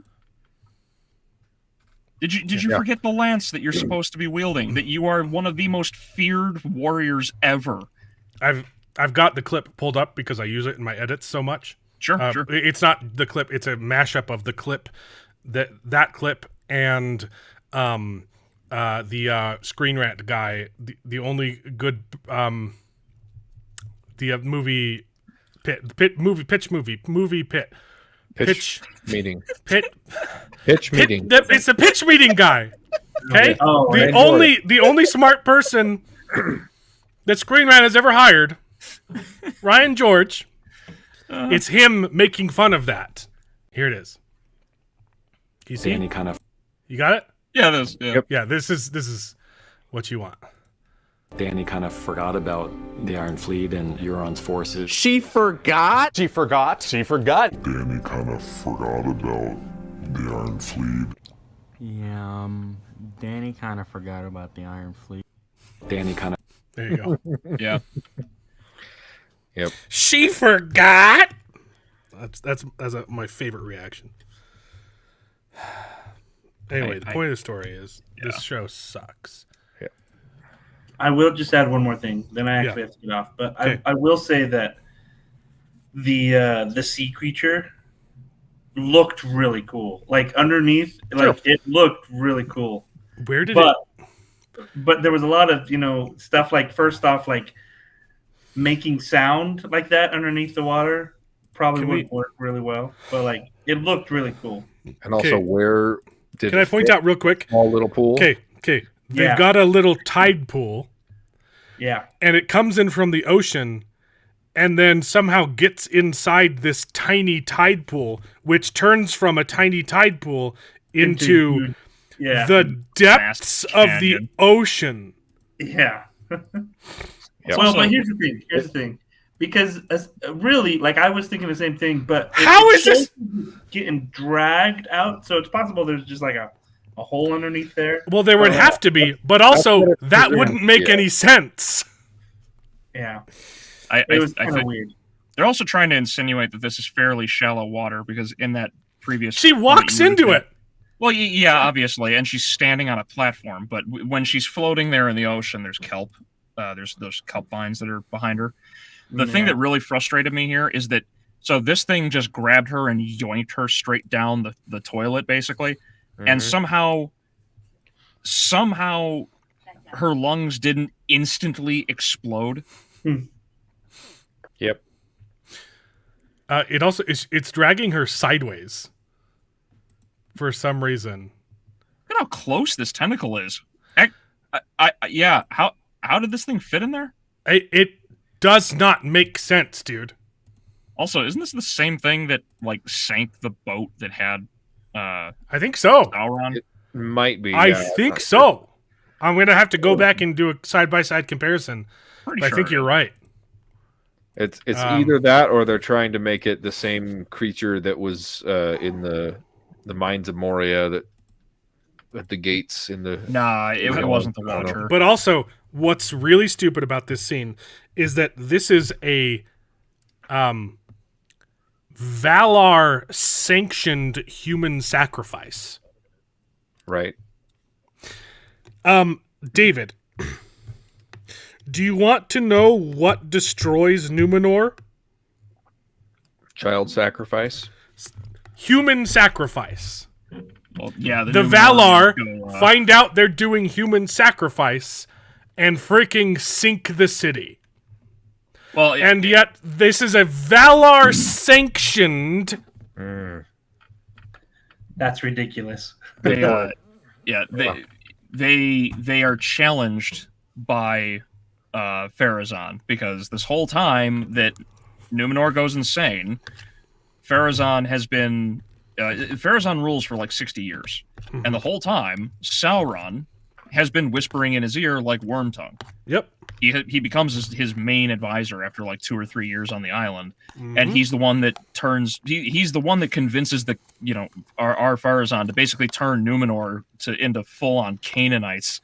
And after they sail west and actually reach Valinor, they build a temple to Melkor. Yeah, they're sacrificing to Melkor to try and get eternal life. And so Numenor, they sail west, they reach the shore, and at that point the Valar are like, all right, you know what, screw this, Dad, come in. And then Iluvatar is the one who, turns the world from flat earth to a globe, and he rips open the depths, and he sinks Numenor like the turd that it is. That's my favorite. That's my favorite piece of lore. Is that canonically Middle Earth is flat? Yeah, for a long time. Yeah. And then gets turned into a globe. Yeah, that's hilarious. Articus, sort of. Yes, sort of. Yeah, I would. Sort of. Maybe a little bit of Babel. No, it's more like Jerusalem, because it used to be the promised city, and then it gets turns it to corruptions, and it gets it gets so yeah. God Well, they go full on Canaanite, and that's why they get destroyed. Yep. Yeah, but also a little bit of Babel though, because they're reaching for immortality, right? Yeah, a little bit of there too. Basically, yeah. There's a good bit of. Get out of here, Jared. Well, I don't want you're not. I don't love. What's the Harry and the Andersons? What do they say to Bigfoot to get him to leave? You're not my friend anymore. I don't love you. I have no clue what you're talking about. Like you're just like big, dumb, stupid animal. Or I never loved you, Jared. Oh wait, leave, leave, Jared. All right, see you guys. You have a good stream. Go, get out of here. Don't come back. I'm throwing rocks at you. Give it rocks in the chat. Jared, get out of here. If we're gonna keep in theme, it should be poop in the chat. Yep, that's true. Anyway, yeah. So she spared. Yay. Did we skip? Just something happened in Moria too. Oh, dude. So this is another thing too. So they're mining, the orcs, or not the orcs, the dwarves are mining, and they're just carting in wheelbarrows full of already made coins and bases, and they're pulling in pirate booty. They're pulling pirate booty out of the mountain. Let me see if I can get it. It's so good. They're just like carting wheelbarrows full of already forged golden items that they've dug out of the mountain. They're coming from the dig. Look, wheelbarrow. They're sending in wheelbarrow after wheelbarrow. Also, real quick, this detail pissed me off. So they're like, it's supposedly we're supposed to see that they have so much gold that it's spilling over. Where the hell's the gold? Yeah.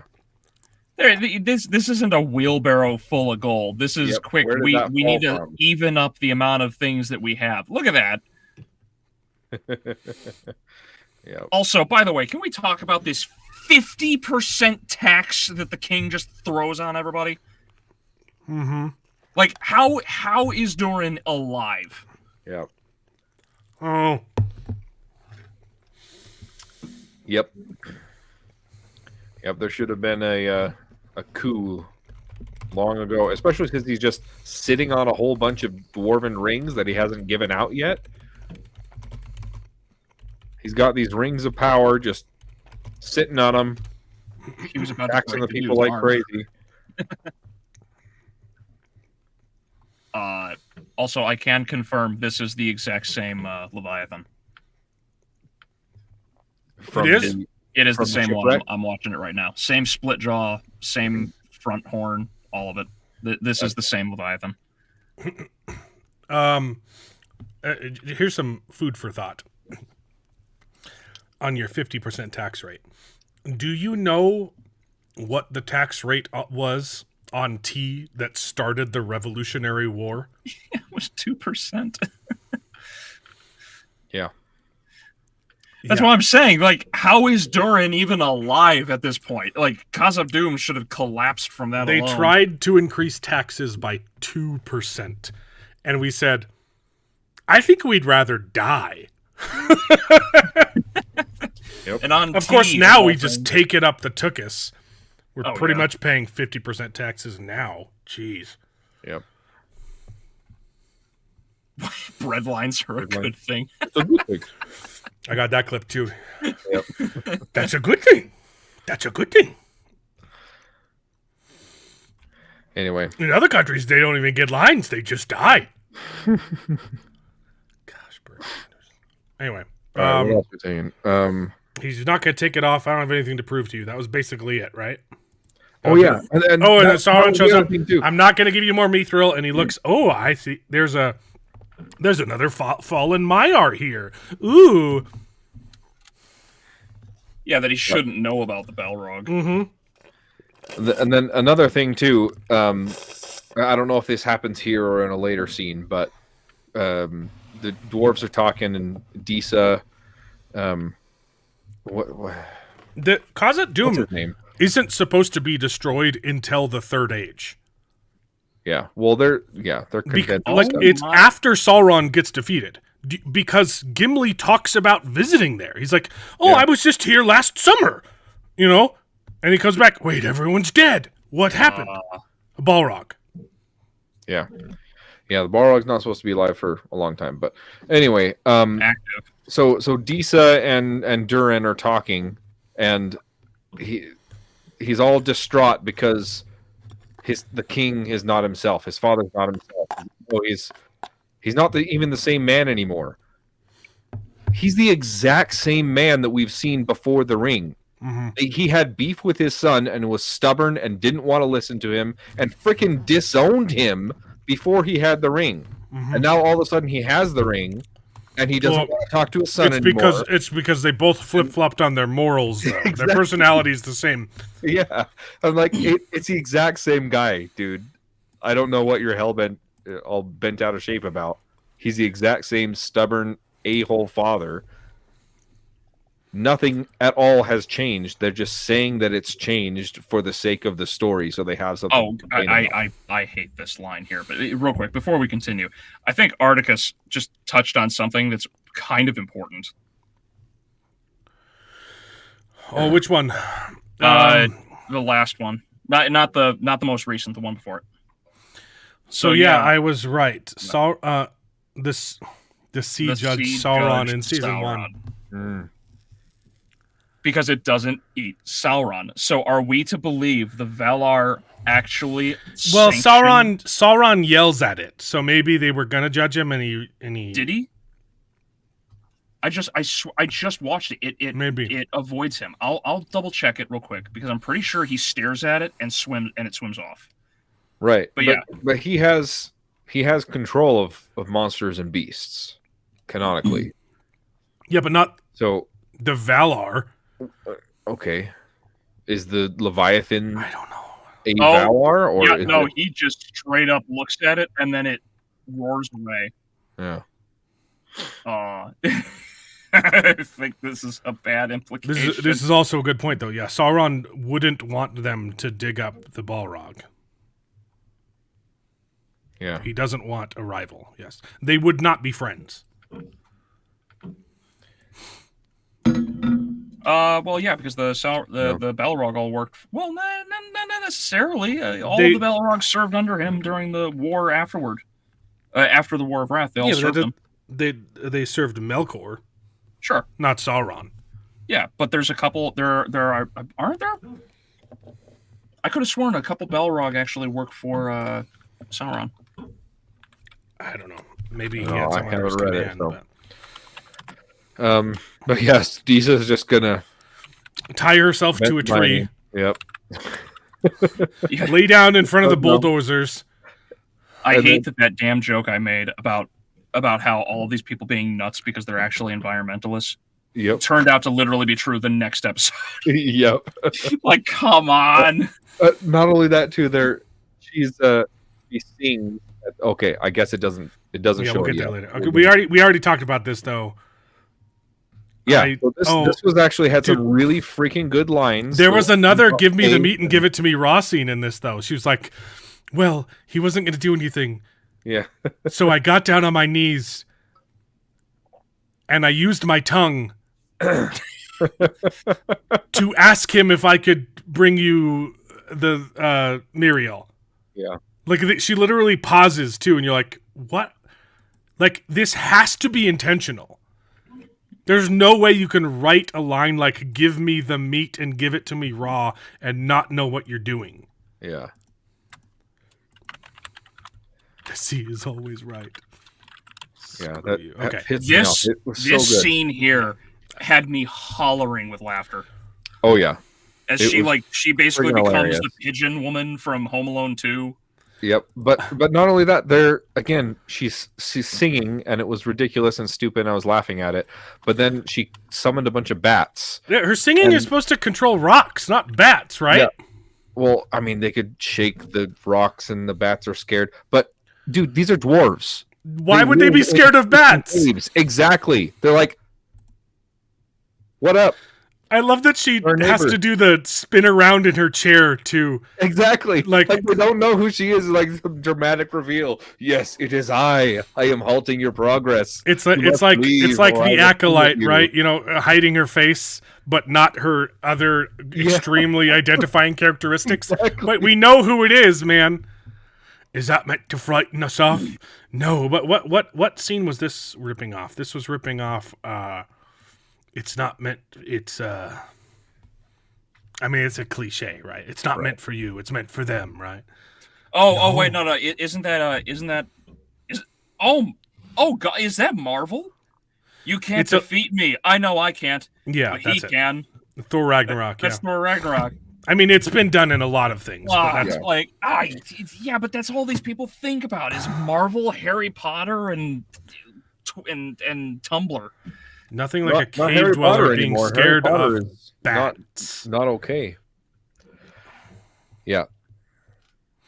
Also, is there only one way to get to the gold? There's only one path? Yeah, I don't know.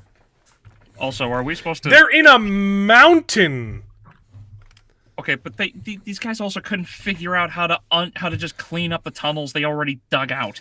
When they come back, we'll be ready. Okay, then we get Judge. I don't know if you guys noticed, this scene was a direct parallel and rip-off of Robin Hood Men in Tights. That's why the title of this episode is Rings of Power goes full parody. They're literally ripping off a parody movie. When they go, wait, she's going to take his place? Does Robin get another shot? Let me check. Yes, he does. And then they also ripped off the next scene from that movie, which is the marriage, where she goes, "Do you take him to be your husband?" And she goes, I do not.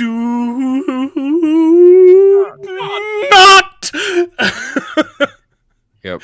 She's judged innocent. Like I was laughing my head off during this scene, man. Yep. And then he looks into the ball. And that was it, right? Nothing else. He's trying Okay. to palm the basketball and he can't.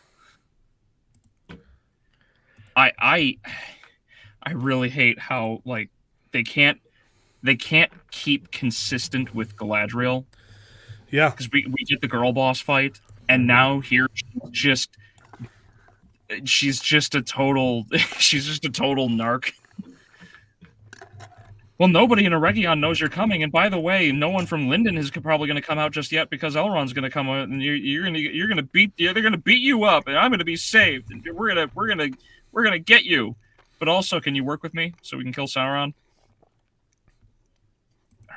Is that a zipper? Hold on. Is that a zipper? Yes. Oh no. There's a zipper on her Yes.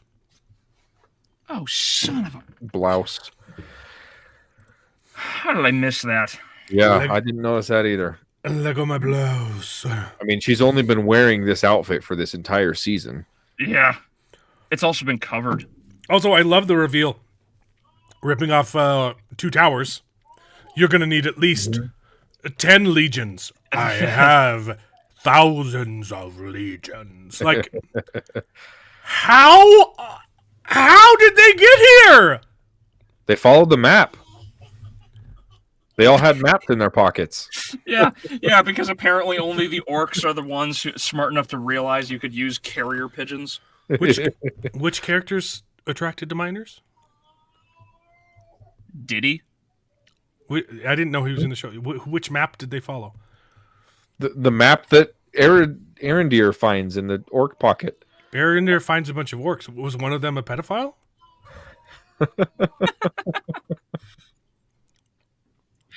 Oh, sorry. I used the wrong a minor attracted person. Yes. I was trying to make a joke. It didn't work very well. Anyway, it's the animated monster in the cave of Cairnburner. I don't know how to pronounce that one, but from Mighty Python, right? I also don't understand why it is that all of these orcs are up here. It's like, I don't know. He made the decision to march up here with a couple legions worth of orcs, but he had no confirmation of who Sauron was. Yep. Also notice they're also setting up that orc who has a family and just wants to live his life. He didn't hand over the horn immediately. He didn't? No.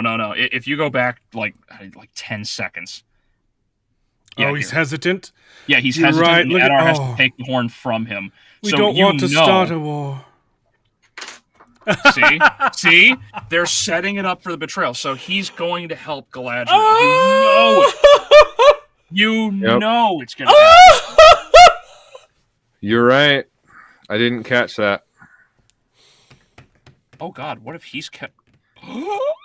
What if he's Celeborn? But he's got another family. Oh snap! I didn't even see Spencer. Gosh, look at you guys got to look at David's kid. Hold on, this is the chunkiest. He looks like me. Look, He's a big boy. he was so small too, and like I didn't see him for a week, and then they came back to our house, and he just ballooned out like he's a freaking linebacker.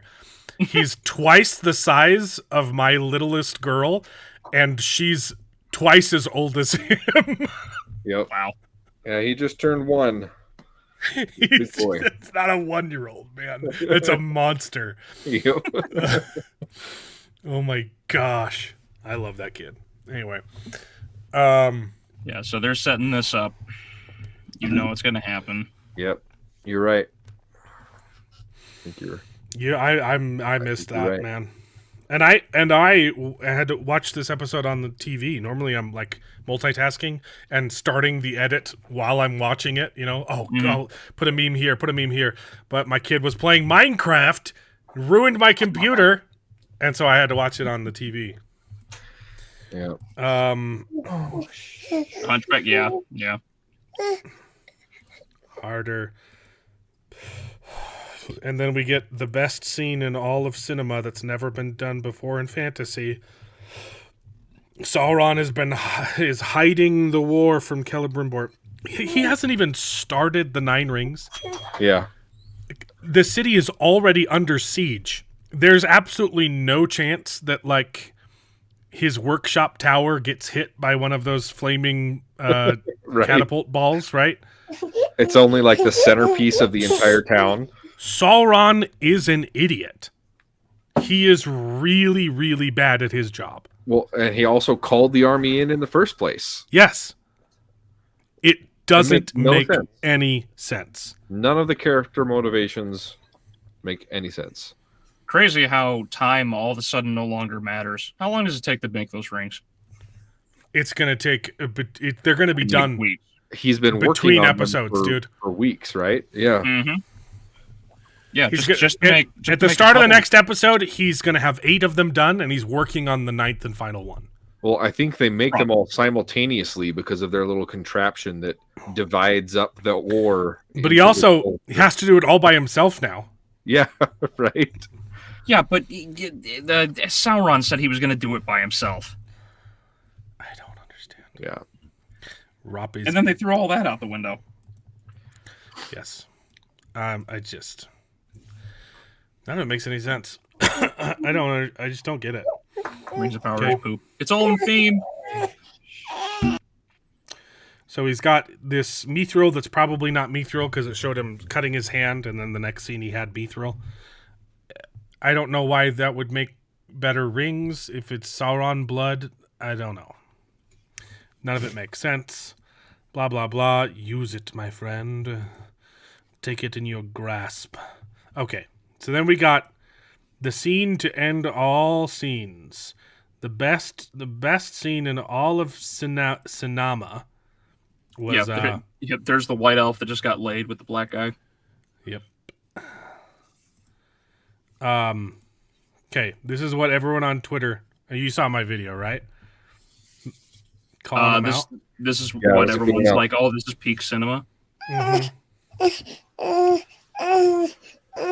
Because as you know, from the Ahsoka series, when because you remember that debacle when I didn't Anakin... watch Ahsoka. Oh, really? I watched the first episode, and that was the first time I'm like, I can't do this. I could not finish Ahsoka. Okay, well then maybe you're aware of it. There was this moment in the series where she like drowns and then gets to see Anakin in the past for some reason. Oh yeah. And that's where he punts her through worlds. he punts her through the fog or whatever, and then when he's walking forward, shrugs, and like loosens up to ready to fight her, and then it flashes between Anakin and then Vader, and everyone's like, "Yes, I've seen it. This is peak cinema. Oh, I'm literally shaking." Like that. That's basically what's happening here with this transition. And then they completely ignore how horrible that the fight scene choreography for that was. Like you could see Hayden Christensen was actually good, and he was moving too fast for Rosario Dawson. He keeps having to.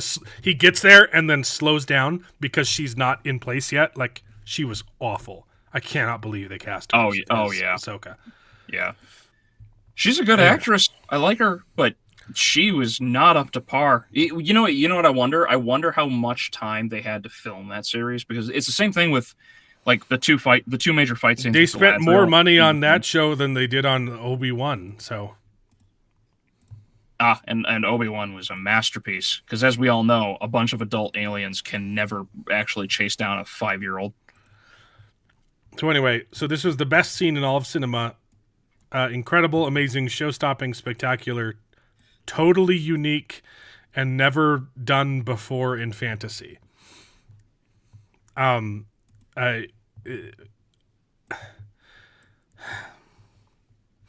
already pointed it out in my video, which you should watch, but they literally just did this in House of the Dragon. They just did this scene in apparently Ahsoka. They just did this scene in The Acolyte, where it pans around and things get dark. And they also did it in the freaking Fellowship of the Ring, when Frodo is looking into the Palantir, into the Pensieve, right? Oh, and he sees the Shire. Yes, they literally did this. So they did this in Infinity War, when Thanos is showing what happened to Titan. Yes, that's a good one too. like they did this like 4 years ago. What are you talking about? It's been done. It's not even unique to the IP. They did it. How many followers does this person have? Just I'm out of curiosity. Oh, there's 400. No way. 59 people. Well, following. Oh wait, that banner. Go back to the banner. Sauron lives because of you. Because of you. Yeah. This is some super fan bot fan. Sauron. Yep. This isn't a real account. Okay, but they're creaming over this scene, and it's even more impressive because it was done in camera, guys. There's no CGI. Watch. They dimmed the lights. Great. They saved money because the budget went to the Tolkien Right. estate. And Like, it's so much easier to do this practically than it would be to do in CGI. This is the cheaper option. this is the option that everybody should be looking for. This is Also, it's not all in camera. Look, these are blank. All of this is CGI. The sun, CGI, CGI, CGI. The only thing that's done practically, this is all CGI. All the tower in the background, CGI, CGI. And CGI, CGI, CGI. Now this is all in camera. Except, nope, there's still some sky there. That's also CGI. Never been done before in fantasy. This is peak cinema. Oh my goodness, I assumed it was VFX because you're a moron. It's so cool. I can't believe people are saying this show is garbage when you got shows like this that blow my mind. Also, going back to that that quote in that person's banner over there from season 1, they went and they revisited this in this episode where Adar is talking to Galadriel and he says, "Hey, I killed Sauron, but he's alive somehow because of you, Galadriel, because I hadn't found you yet." I'm like, because of what? you. You know what I hate? I only couldn't kill him because I didn't have girl power. It doesn't make any friggin' sense. Yeah. If you were to show any of these people the practical effects that they pull off in Terminator 2, their rooms would look like a 13-year-old found internet porn. Yeah. There's another a thing that in the beginning of the episode that we glossed over, I completely forgot about because it was on it had gone to my second page of notes. So in the beginning of the episode, there's a message that was carved into some elf that just showed up on the doorstep. Yes. Right? And it says, "Where is he?" Yeah, he's okay. It's stupid, right? But they have this guy just splayed out on a stretcher in wide open. Everyone can see him, and they bring him to Celebrimbor, and he doesn't want to see him. So Adar, whatever, and he's like, "Oh yeah, has anyone else seen this? You should go put him away, bury him, and don't show anybody." I'm like, dude, he's out in the open. Everybody freaking knows. Mm-hmm. Anyway. Why did that body also not send everybody into high alert? Right. Because he buried it and nobody knew about it. Nobody saw it. Yeah, but they all just blindly do it. Like every single person in this show has to be dumber than the writers for this to work. And the writers are already mentally deficient. Yep. Thanks, Mr. Kaholic. Hope to see you in future streams. We're going to be talking about the Penguin. I'm freaking loving it. Yep. So there is some good, and maybe the Dune show will be good. Maybe it'll be garbage. That one's a 50-50 toss-up. So, yep. Yep. So anyway, yeah. And Silo season 2 is coming up, and it was pretty good. Yeah, I really liked the first season. I liked it a lot more than Dark Matter. I was more intrigued by Dark Matter, but it just really flubbed the ending. Yeah. With 2 or 3 episodes were just. All right. That was the end of the episode. It just ends with the cities getting attacked. Yay! Hooray! Yeah, this is just Melkor's crown. We already talked about that. I thought this was hilarious. So Jack Lowden, the guy who played Sauron for 2 seconds, actually a really good actor. He's in Slow Horses. Good show. Watch it. I'm loving it. I laughed so hard. He got the call, "Hey, can you play Sauron in season 2?" It was an automatic yes. I thought I've got to do that. Those films are some of the best films ever made. It might be the greatest trilogy ever made. I watch them every year. Me and my brother we try and do them in a day. Of course I'm going to play Sauron. You know what he doesn't mention? Season 1. Yep. He hasn't watched season 1. He got this call saying, "Hey, do you want to be in a Lord of the Rings?" And he said, "Heck yeah!" That's hilarious. No one is watching this, so it's made for normies. That's aren't a even question watching in it. general, I suppose, to ask you guys, the panel here. Do you think the series will be canceled after season 2, or will it be canceled after I season think 3? they've already they're gonna do pumped one too more. much into season 3. I think we're guaranteed a season 3. Yep. I don't agree, think it gets past unfortunately. season 3. Amazon kind of front loads their TV shows, I'm pretty sure we're getting more of that. Castle, no, not Castle. That spy show that they paid the Avengers Endgame guys to do. What was that called? Citadel.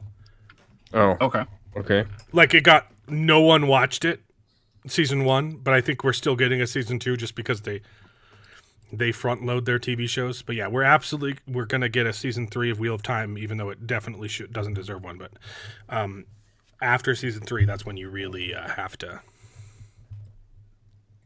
I don't know, but Yep, I agree. they're not like Netflix where they only approve one season and then figure out what they're doing from there. Like they kind of start front loading really quick. So Not only Yeah. that too, but they've poured so much money into this. They want it to succeed. They're not just going to give up on it.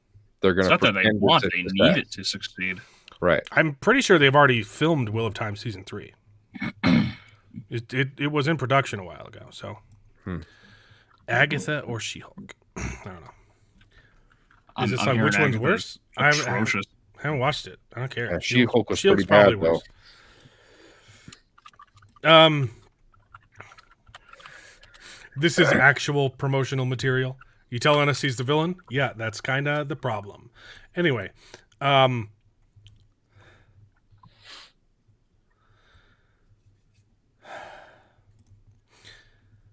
According to what I'm finding, yes, Amazon has filmed season 3 of Wheel of Time. yeah. That was updated in March of this year. Yeah, they have not agreed. They already agreed to 3 seasons when they started that show, right? It's like they technically agreed to 5 seasons of Rings of Power, but like that could still be up in the air if it goes as badly as it's been going. So someone was saying, "Hey, oh, this scene's so beautiful," and a normal person said it looks fake and computer generated because it is.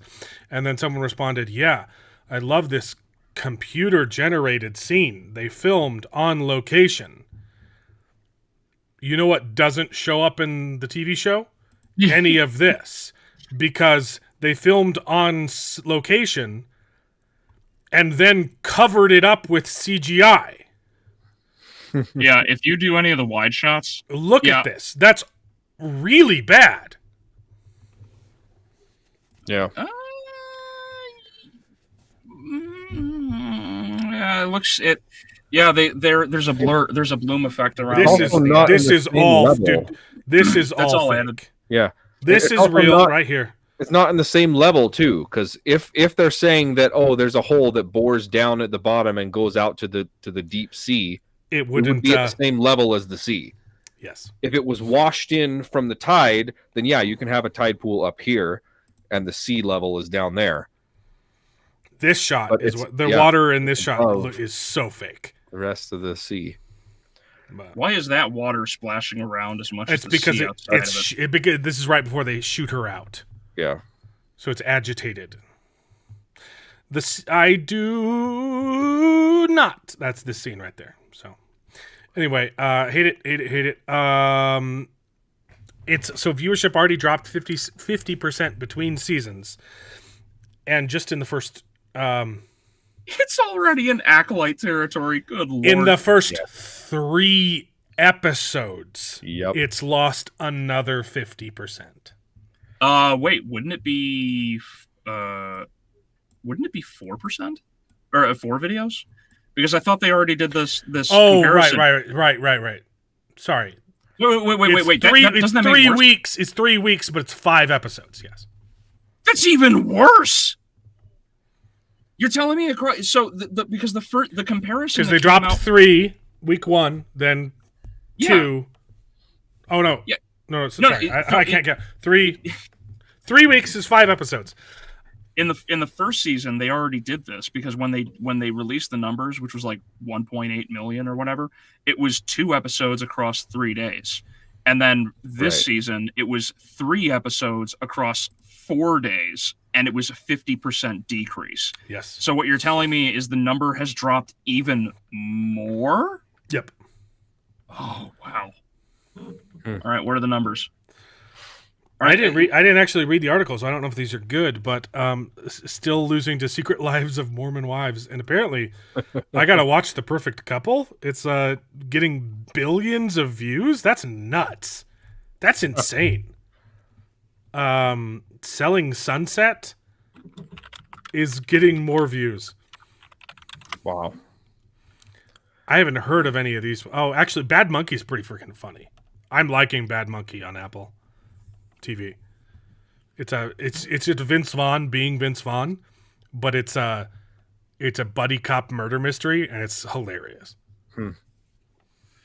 Oh, it's a mystery about who killed who. This is just the summary. Amelia is about to marry into one of the wealthiest families on Nantucket until a shocking death derails the wedding and turns everyone into a suspect. Nantucket, is it like That's the perfect couple? Or whatever Yes. Okay. Is it a modern? Is it a period piece? It is a present day show. It's got Nicole Kidman. It's Downton Abbey with a murder mystery. You say? Basically, Family Guy already did this. They already did this where they killed James Woods. That does sound like something that my wife would enjoy very much. Yeah. It's 6 episodes. Hey, Yep. Are they doing it weekly or is it done? No, it's all one season that's on Netflix right now. It's been on the top of the charts for like 5 weeks. Huh. Wow. Every time I check it, it's beating Rings of Power. Hold on. They said number 1 in that chart. On Prime Video. Oh. Yep. Well, yeah, because you're telling us it is. Yeah. Yeah, and I don't trust any of them. I don't know if you guys happen to see when you go to watch Prime Video. Yeah, it if you says own only the platform. 1,000 ratings, and it's got like 4-star, and you're like, wait, 1,000? Where's the rest? If you own the platform and you put a big ad saying, "Hey, watch our show," yeah, it might end up being the number 1 show. But anyway, IGN wrote a really dumb article. The Rings of Power marches on, spread darkness. Will Numenor's faith in the Valar be their ultimate downfall? So, literally the opposite of... Yes. I think it's true. You want to know what's more funny? In this article, they called him Melkoth, Wow. which is a mix between Melkor and Morgoth. Melkor is his name. Morgoth was his name on Earth, like in a different language. Well, this guy's just been caught in 4K. He's never actually read the Silmarillion. I don't even think he actually read the wiki. These people, man. Rings of Power's explanation for why there are 19 rings weirdly makes more sense than Tolkien's. Because Tolkien doesn't explain why there are 19 rings because the number doesn't matter. Yeah. Sauron made a bunch, and there were 19, and then he redistributed them. Yep. The number does not... This is Tolkien's the article explanation doesn't make sense because Tolkien doesn't give an explanation because there's no explanation to be given. That's just how many he ended up with. Yep. I was making cookies, and I started scooping them out onto the tray, and I ran out of cookie dough when I got to 19. That's the origin story, bud. Yep. But yeah, I brought up this article last week. This is where they talk about how, it makes so much sense because he made 9 to balance out the 7. And bring and redeem the 3 or something, but the math doesn't make sense. No, it doesn't make sense because it it's it doesn't make sense in the show either. It's 1, 3, 7, and 9. They missed 5. Yeah, it's like there's no reason. Yeah, and they don't explain it either. There is no explanation in Rings of Power. It's just because balance, I guess. Somehow balance returned. Anyway, was there did you resend this to me? No, I sent it to you last week, but you didn't pull it up. So because it was the day of, right. Adar killing Sauron. Oh yeah, makes much more sense after the Rings of Power's Morgoth reveal. Yeah, so I read that headline. I'm like, what the hell are they talking about? What reveal? The reveal. The crown? Are they talking about the crown? The reveal. He reforged it. That's Morgoth's crown. I'm like, we already knew that. That's not a reveal. The only extra info is he reforged Morgoth's crown. But it's like, oh, that makes sense why he was able to kill Sauron with that crown is because it was Morgoth's crown the whole time. But it also shows how powerful Sauron is that didn't actually kill him. It's like, pick a lane. He also needed a ring and a crown to kill him. Yeah. Why would Adar, who absolutely despises Melkor, Sauron, and all of them, keep the crown? Keep the crown. Yeah. Because apparently it's powerful enough to kill Sauron, even though it didn't. But if he also thought Sauron was dead, why would he keep it? Yep. He only kept it so they can use it to kill him again, but it didn't kill him the first time. So what? Circular plot holes. Circular logic plot holes. Anyway. Yeah, plot holes you could fit a train through. Anything else? I'm done with this one. Nope. The real reason Tolkien fans... We did this last week. I think we did, yeah. Okay. No, you kept this one because you wanted because it was too long. Dive on it. Right. We don't have to, but yeah, it's a good take. They're saying it's not just people trolling and hate watching or commenting that it's awful because we're misogynistic and we haven't even watched Rings of Power. There's problems with it. Oh, every scene about Disa makes me want to be a misogynist. Really? That's very true. It's kind of the old thing, racism is dead, right? It hasn't been a problem for a long time. Well, they're keeping it alive because they keep talking about it. Racism is back now, baby. I don't even... Dude, Oh man, I miss the 90s. I miss the 90s. I miss freaking Fresh Prince of Bel-Air, the Bill Cosby show. Before we didn't know, okay, we didn't know. Yeah. That was like my favorite show, man.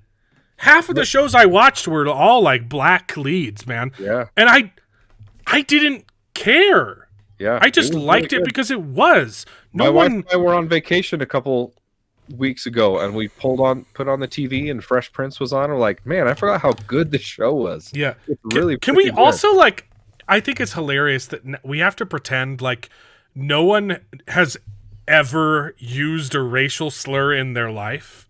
Yeah. Like, I grew up in New Mexico. I was the minority, okay? It was a bunch of Mexicans and a bunch of Native Americans and a few black people. There weren't a lot of blacks there, okay? But, like, we would use racial slurs as terms of endearment. No joke. No, like, real friends. One of my best friends was Luis Contreras Garcia. I friggin' love that man. And I would call him my little beaner. Yep. And he would call me white trash. Like, we loved each other, man. Like... And now we have to pretend like we've never been in a Call of Duty lobby. And, I've never said the N-word. Yeah.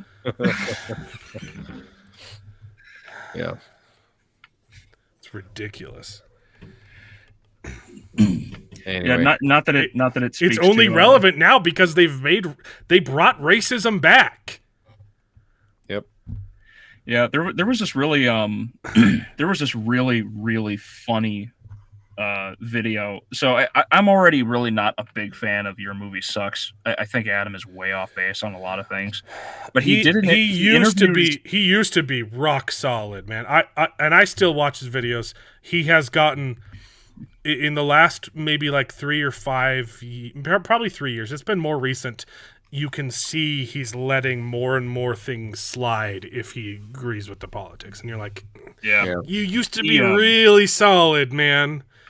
Like his take on Frozen is that's how I found him, because everyone said Frozen is so good and Tangled was amazing, and I went to watch Frozen and I was like, people liked this, and then I found his Frozen breakdown and I was like, everything this man just said is 100% my thoughts on this movie. Even the music is bad. I'm a musician. It's not good. But yeah, sorry. Yeah, your point. He did an interview with Destiny recently. Yes, and if you ever get a chance to sit down and watch it, I saw part of it. I saw part of it, and I might do a. Dude, Adam, because he finally Destiny finally steps his foot into my wheelhouse, and I'm like, this is the perfect time to just clap this dude's cheeks like I did his wife. That was you? Yeah, or they started talking about video games, right? For a little bit. No, they just jumped straight into movies because Destiny took a shot at Critical Drinker. Yeah, that's what it was. Yeah, right, okay. Because he's like, oh well, this is just an avenue for right-wing nut jobs to talk about their politics, and I'm like, what are you talking about, dude? Yeah, and I really do feel bad for like Adam, because like the first time I heard about him was way back when I did the Shut Up About Plot Holes video, which I did forever ago. It's one of my first ones in the film area.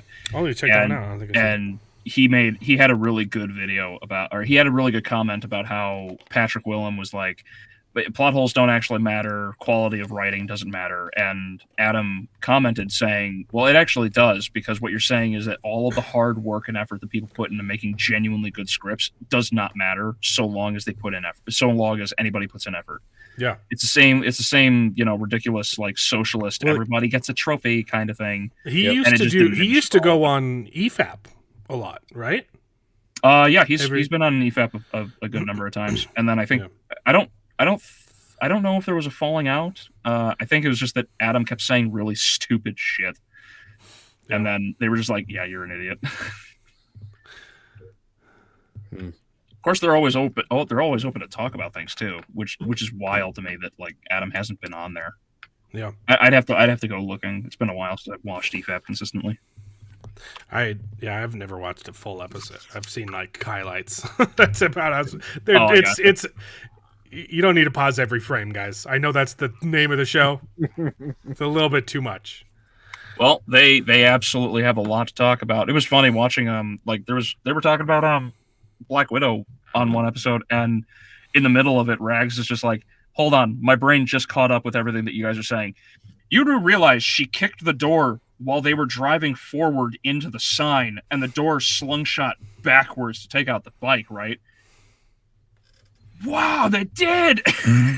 Everyone caught up because Rags was just like, I can't believe I just saw that. Stuck on something. Yeah. Oh, the other thing I caught. Let me see, because editing episode 3 is. Yeah. What'd you say? I used a clip from episode 1 where Sauron gets Hail Caesared. Mm-hmm. Yeah. All of the knives and weapons are CGI. Really? Yeah, it's going to be in my next video. But if you guys want to see, maybe I can. Not even a retractable blade, like the fake ones. Watch. Let's see if I can get there because they did the same thing with the whip that I pointed out, the chain whip from the horse. Uh-huh. Oh god, that's painful. One, yeah. I'll pull it up in my editor so I can like tab. Here's a sneak peek. That's all we have to talk about, right? Are we done? Yep, I'm done. I don't have anything else to say. You guys Okay. blew through this one so fast, and I understand your pain. Yep. Let's pull up the clip.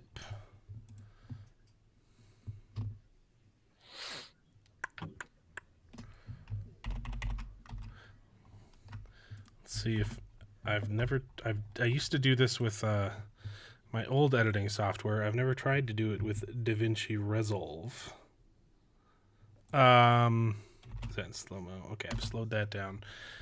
Let's see. Workspace. What are you looking to do?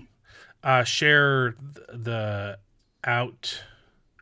cinema viewer. Okay, now let's You share should. that screen. I had to believe, pull it up first. I believe it's either F or Control F will full screen it. Yeah. When you're in the timeline. I got it. Okay. I got it. I just had to pull it up first. Gotcha. Oh. Maybe we should do this instead of. Oh, I can actually frame through. Okay, this is what we're doing for future episodes. Okay, so he gets. Oh, he doesn't react to the impacts. Oh, you're so right. Wow. Watch. Just watch it and see what you see. Let's. Okay, I can't look at the screen and also do this because I had to move it to a new tab. But is that good? Can you guys see? Watch. Yep. Oops.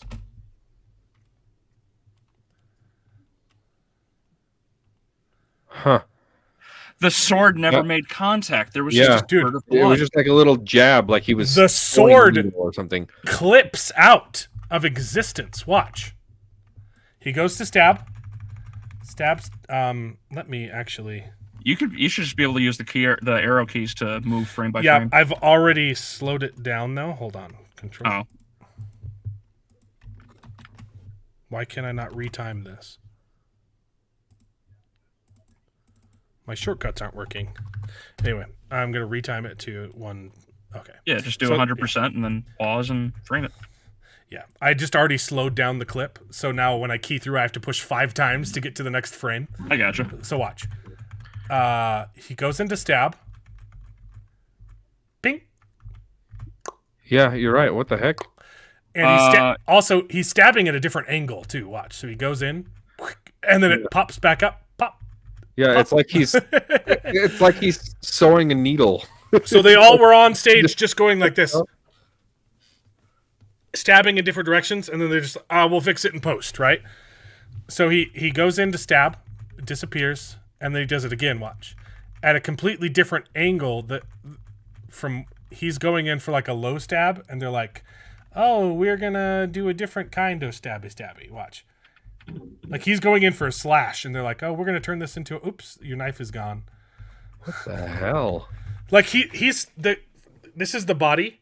The guy's stabbing like this, and the knife is Yeah. And then it slides along his chest.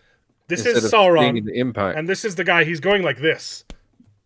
He's punching him, and then they'll randomly animate the sword so that it looks like.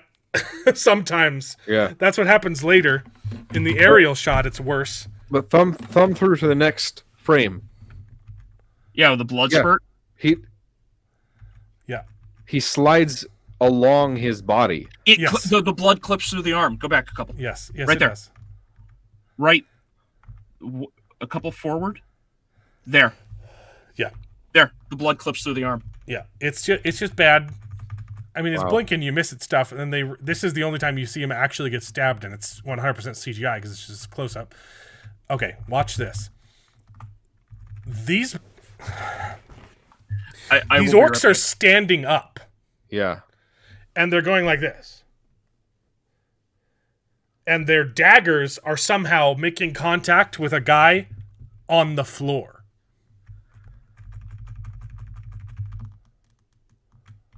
Yeah.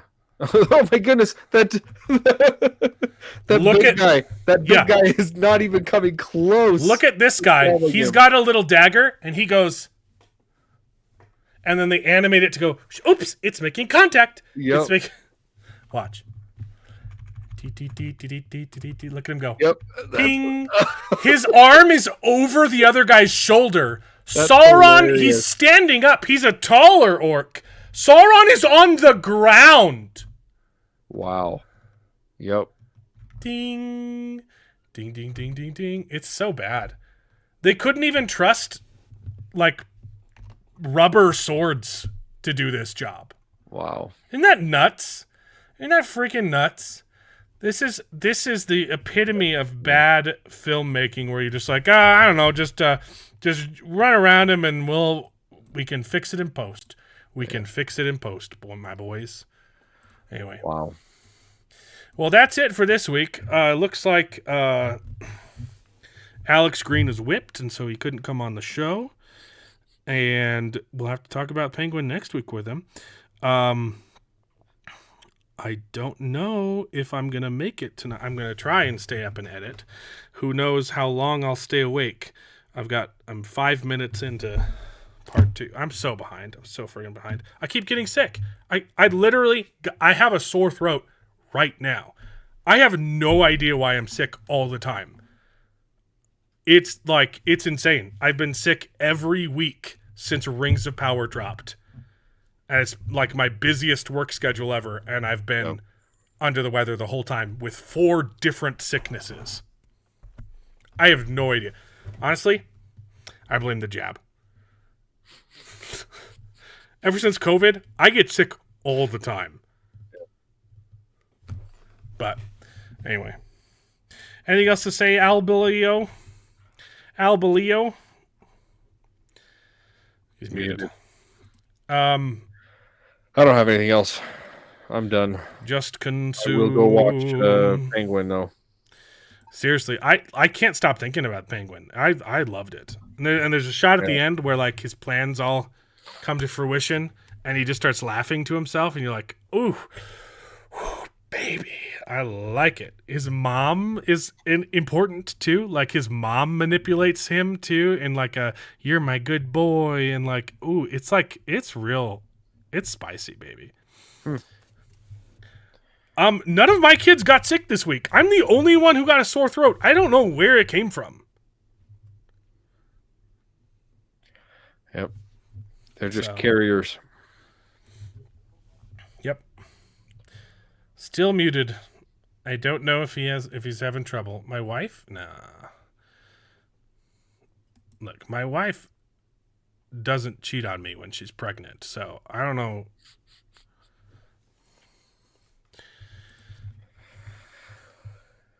That would be the ultimate. Anyway.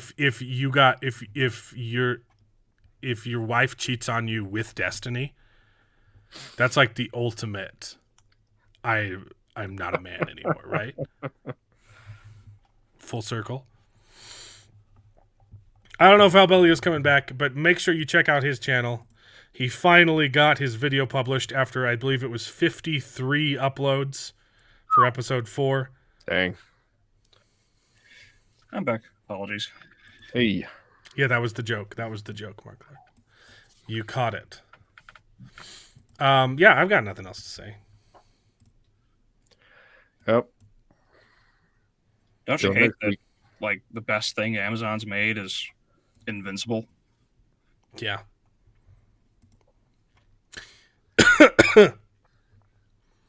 Pretty sad. Not that I have a problem with, like, Invincible. I think it's fine. It's pretty good. It's got some problems. Mostly good, though. I agree. They did make some other good stuff, though. It's kind of hit and miss. You know, what was... They made the Terminal List. That was pretty good until the last episode. Gosh, last episode was rough. They made that one with Peter Capaldi. Peter Capaldi. That was... Oh yeah. That supposedly was renewed for 2 more seasons, and we haven't heard about it in years. One more season. Yeah, they renewed it for seasons 2 and 3. The Devil's Hour, and then yeah, just like, Devil's Hour. Oh, that was good. I don't know how they're gonna continue with it, though. It was kind of, I don't know. Yeah, it felt like one of those shows where it was going to be tied up in one season, and then the last second of the last episode was like, oh, okay, we're still doing this. Yeah. But it made a choice in that last different. And I really liked the choice, but man, it was wild. Yeah. So indeed. But yeah, they make good stuff here and there, but they just royally mess up all the stuff that they put all their apples in. Apparently, we're getting season 2 in October. Of The Devil's Hour? It looks so. In October? Yeah. Next month? Uh-huh.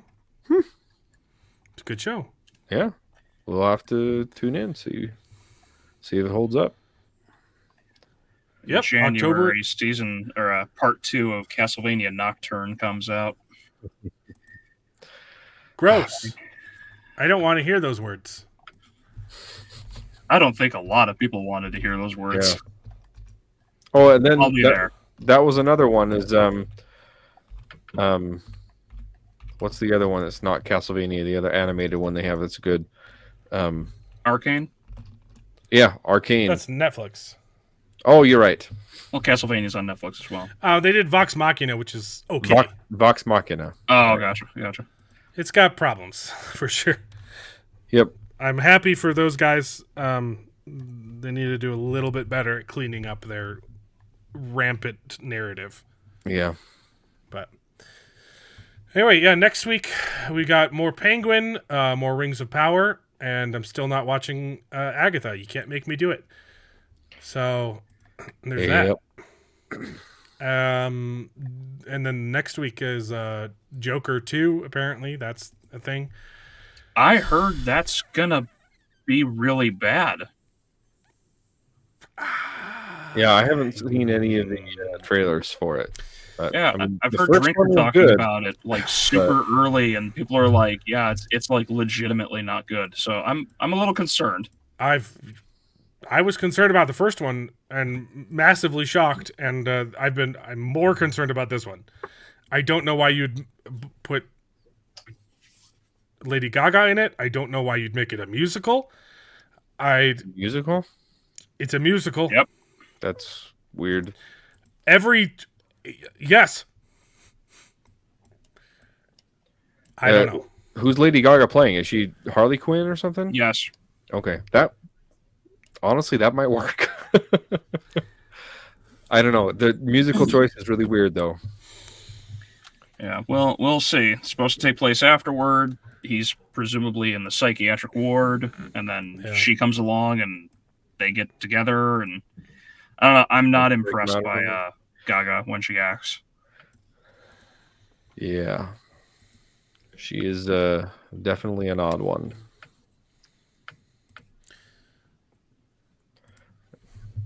Anywho, that's all I got. You saying that made me think of the Mr. Grinch song. She's an odd one, Mr. Grinch. And then in my head, I replaced it with Mr. Beast, and now I want to do a parody song. He's a pedo. Mr. Beast.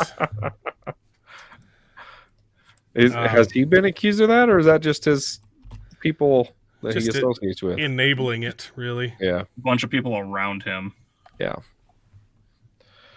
Weird how that all of a sudden Chris Tyson just kind of like disappeared, you know? Yep. Everything about him and what he was doing. Anyway, that's it. I'm going to edit now. So, anything to plug? Bye. Just our channels. I'll post to something new eventually. Okay, thanks for tuning in. It's been fun, and yeah, we'll see you with more. We got more coverage next week. Also, liars. JD Payne and Patrick McKay. I mean, we already knew they were liars, but they're lying through their teeth. They promised us, been promising us for 2 years now, that season 3 would have a battle that spanned 3 episodes. There are only 2 episodes left. Unless they count the fiery ball. Yeah. Technically, the battle started this episode. We shall see. So, we got that to look forward to, guys. Yep. Yeah, great. I am looking forward with all of my heart of hearts. Just get your mind out of the gutter, okay? You can plug lots of things that aren't those kind of holes, okay? There's good holes and there's bad holes. Not every hole's dirty. Rings of Power came from the worst hole. Yep. It did. Anyway, bye. That's it. Okay. I'm Yep. ending the stream. I'm clicking the button. Sorry, this isn't. Have a good night, everybody. The worst ending ever. I'm getting loopy again, okay? I'm sick all the time. I like it when you're sick. I don't. And now it is time to say goodbye. We had a great conversation. It's been fun. But all good things must come to an end, and the goodest ending I can think of is Right now, this moment, this night. So I guess we just say goodbye. So, goodbye. Toodaloo. Au revoir. Auf Wiedersehen. Ciao. Ding dao day. But come back next week for more outrageous bloopers. This is the end. Well, there's only one thing left to do. I'm gonna go home and sleep with my wife.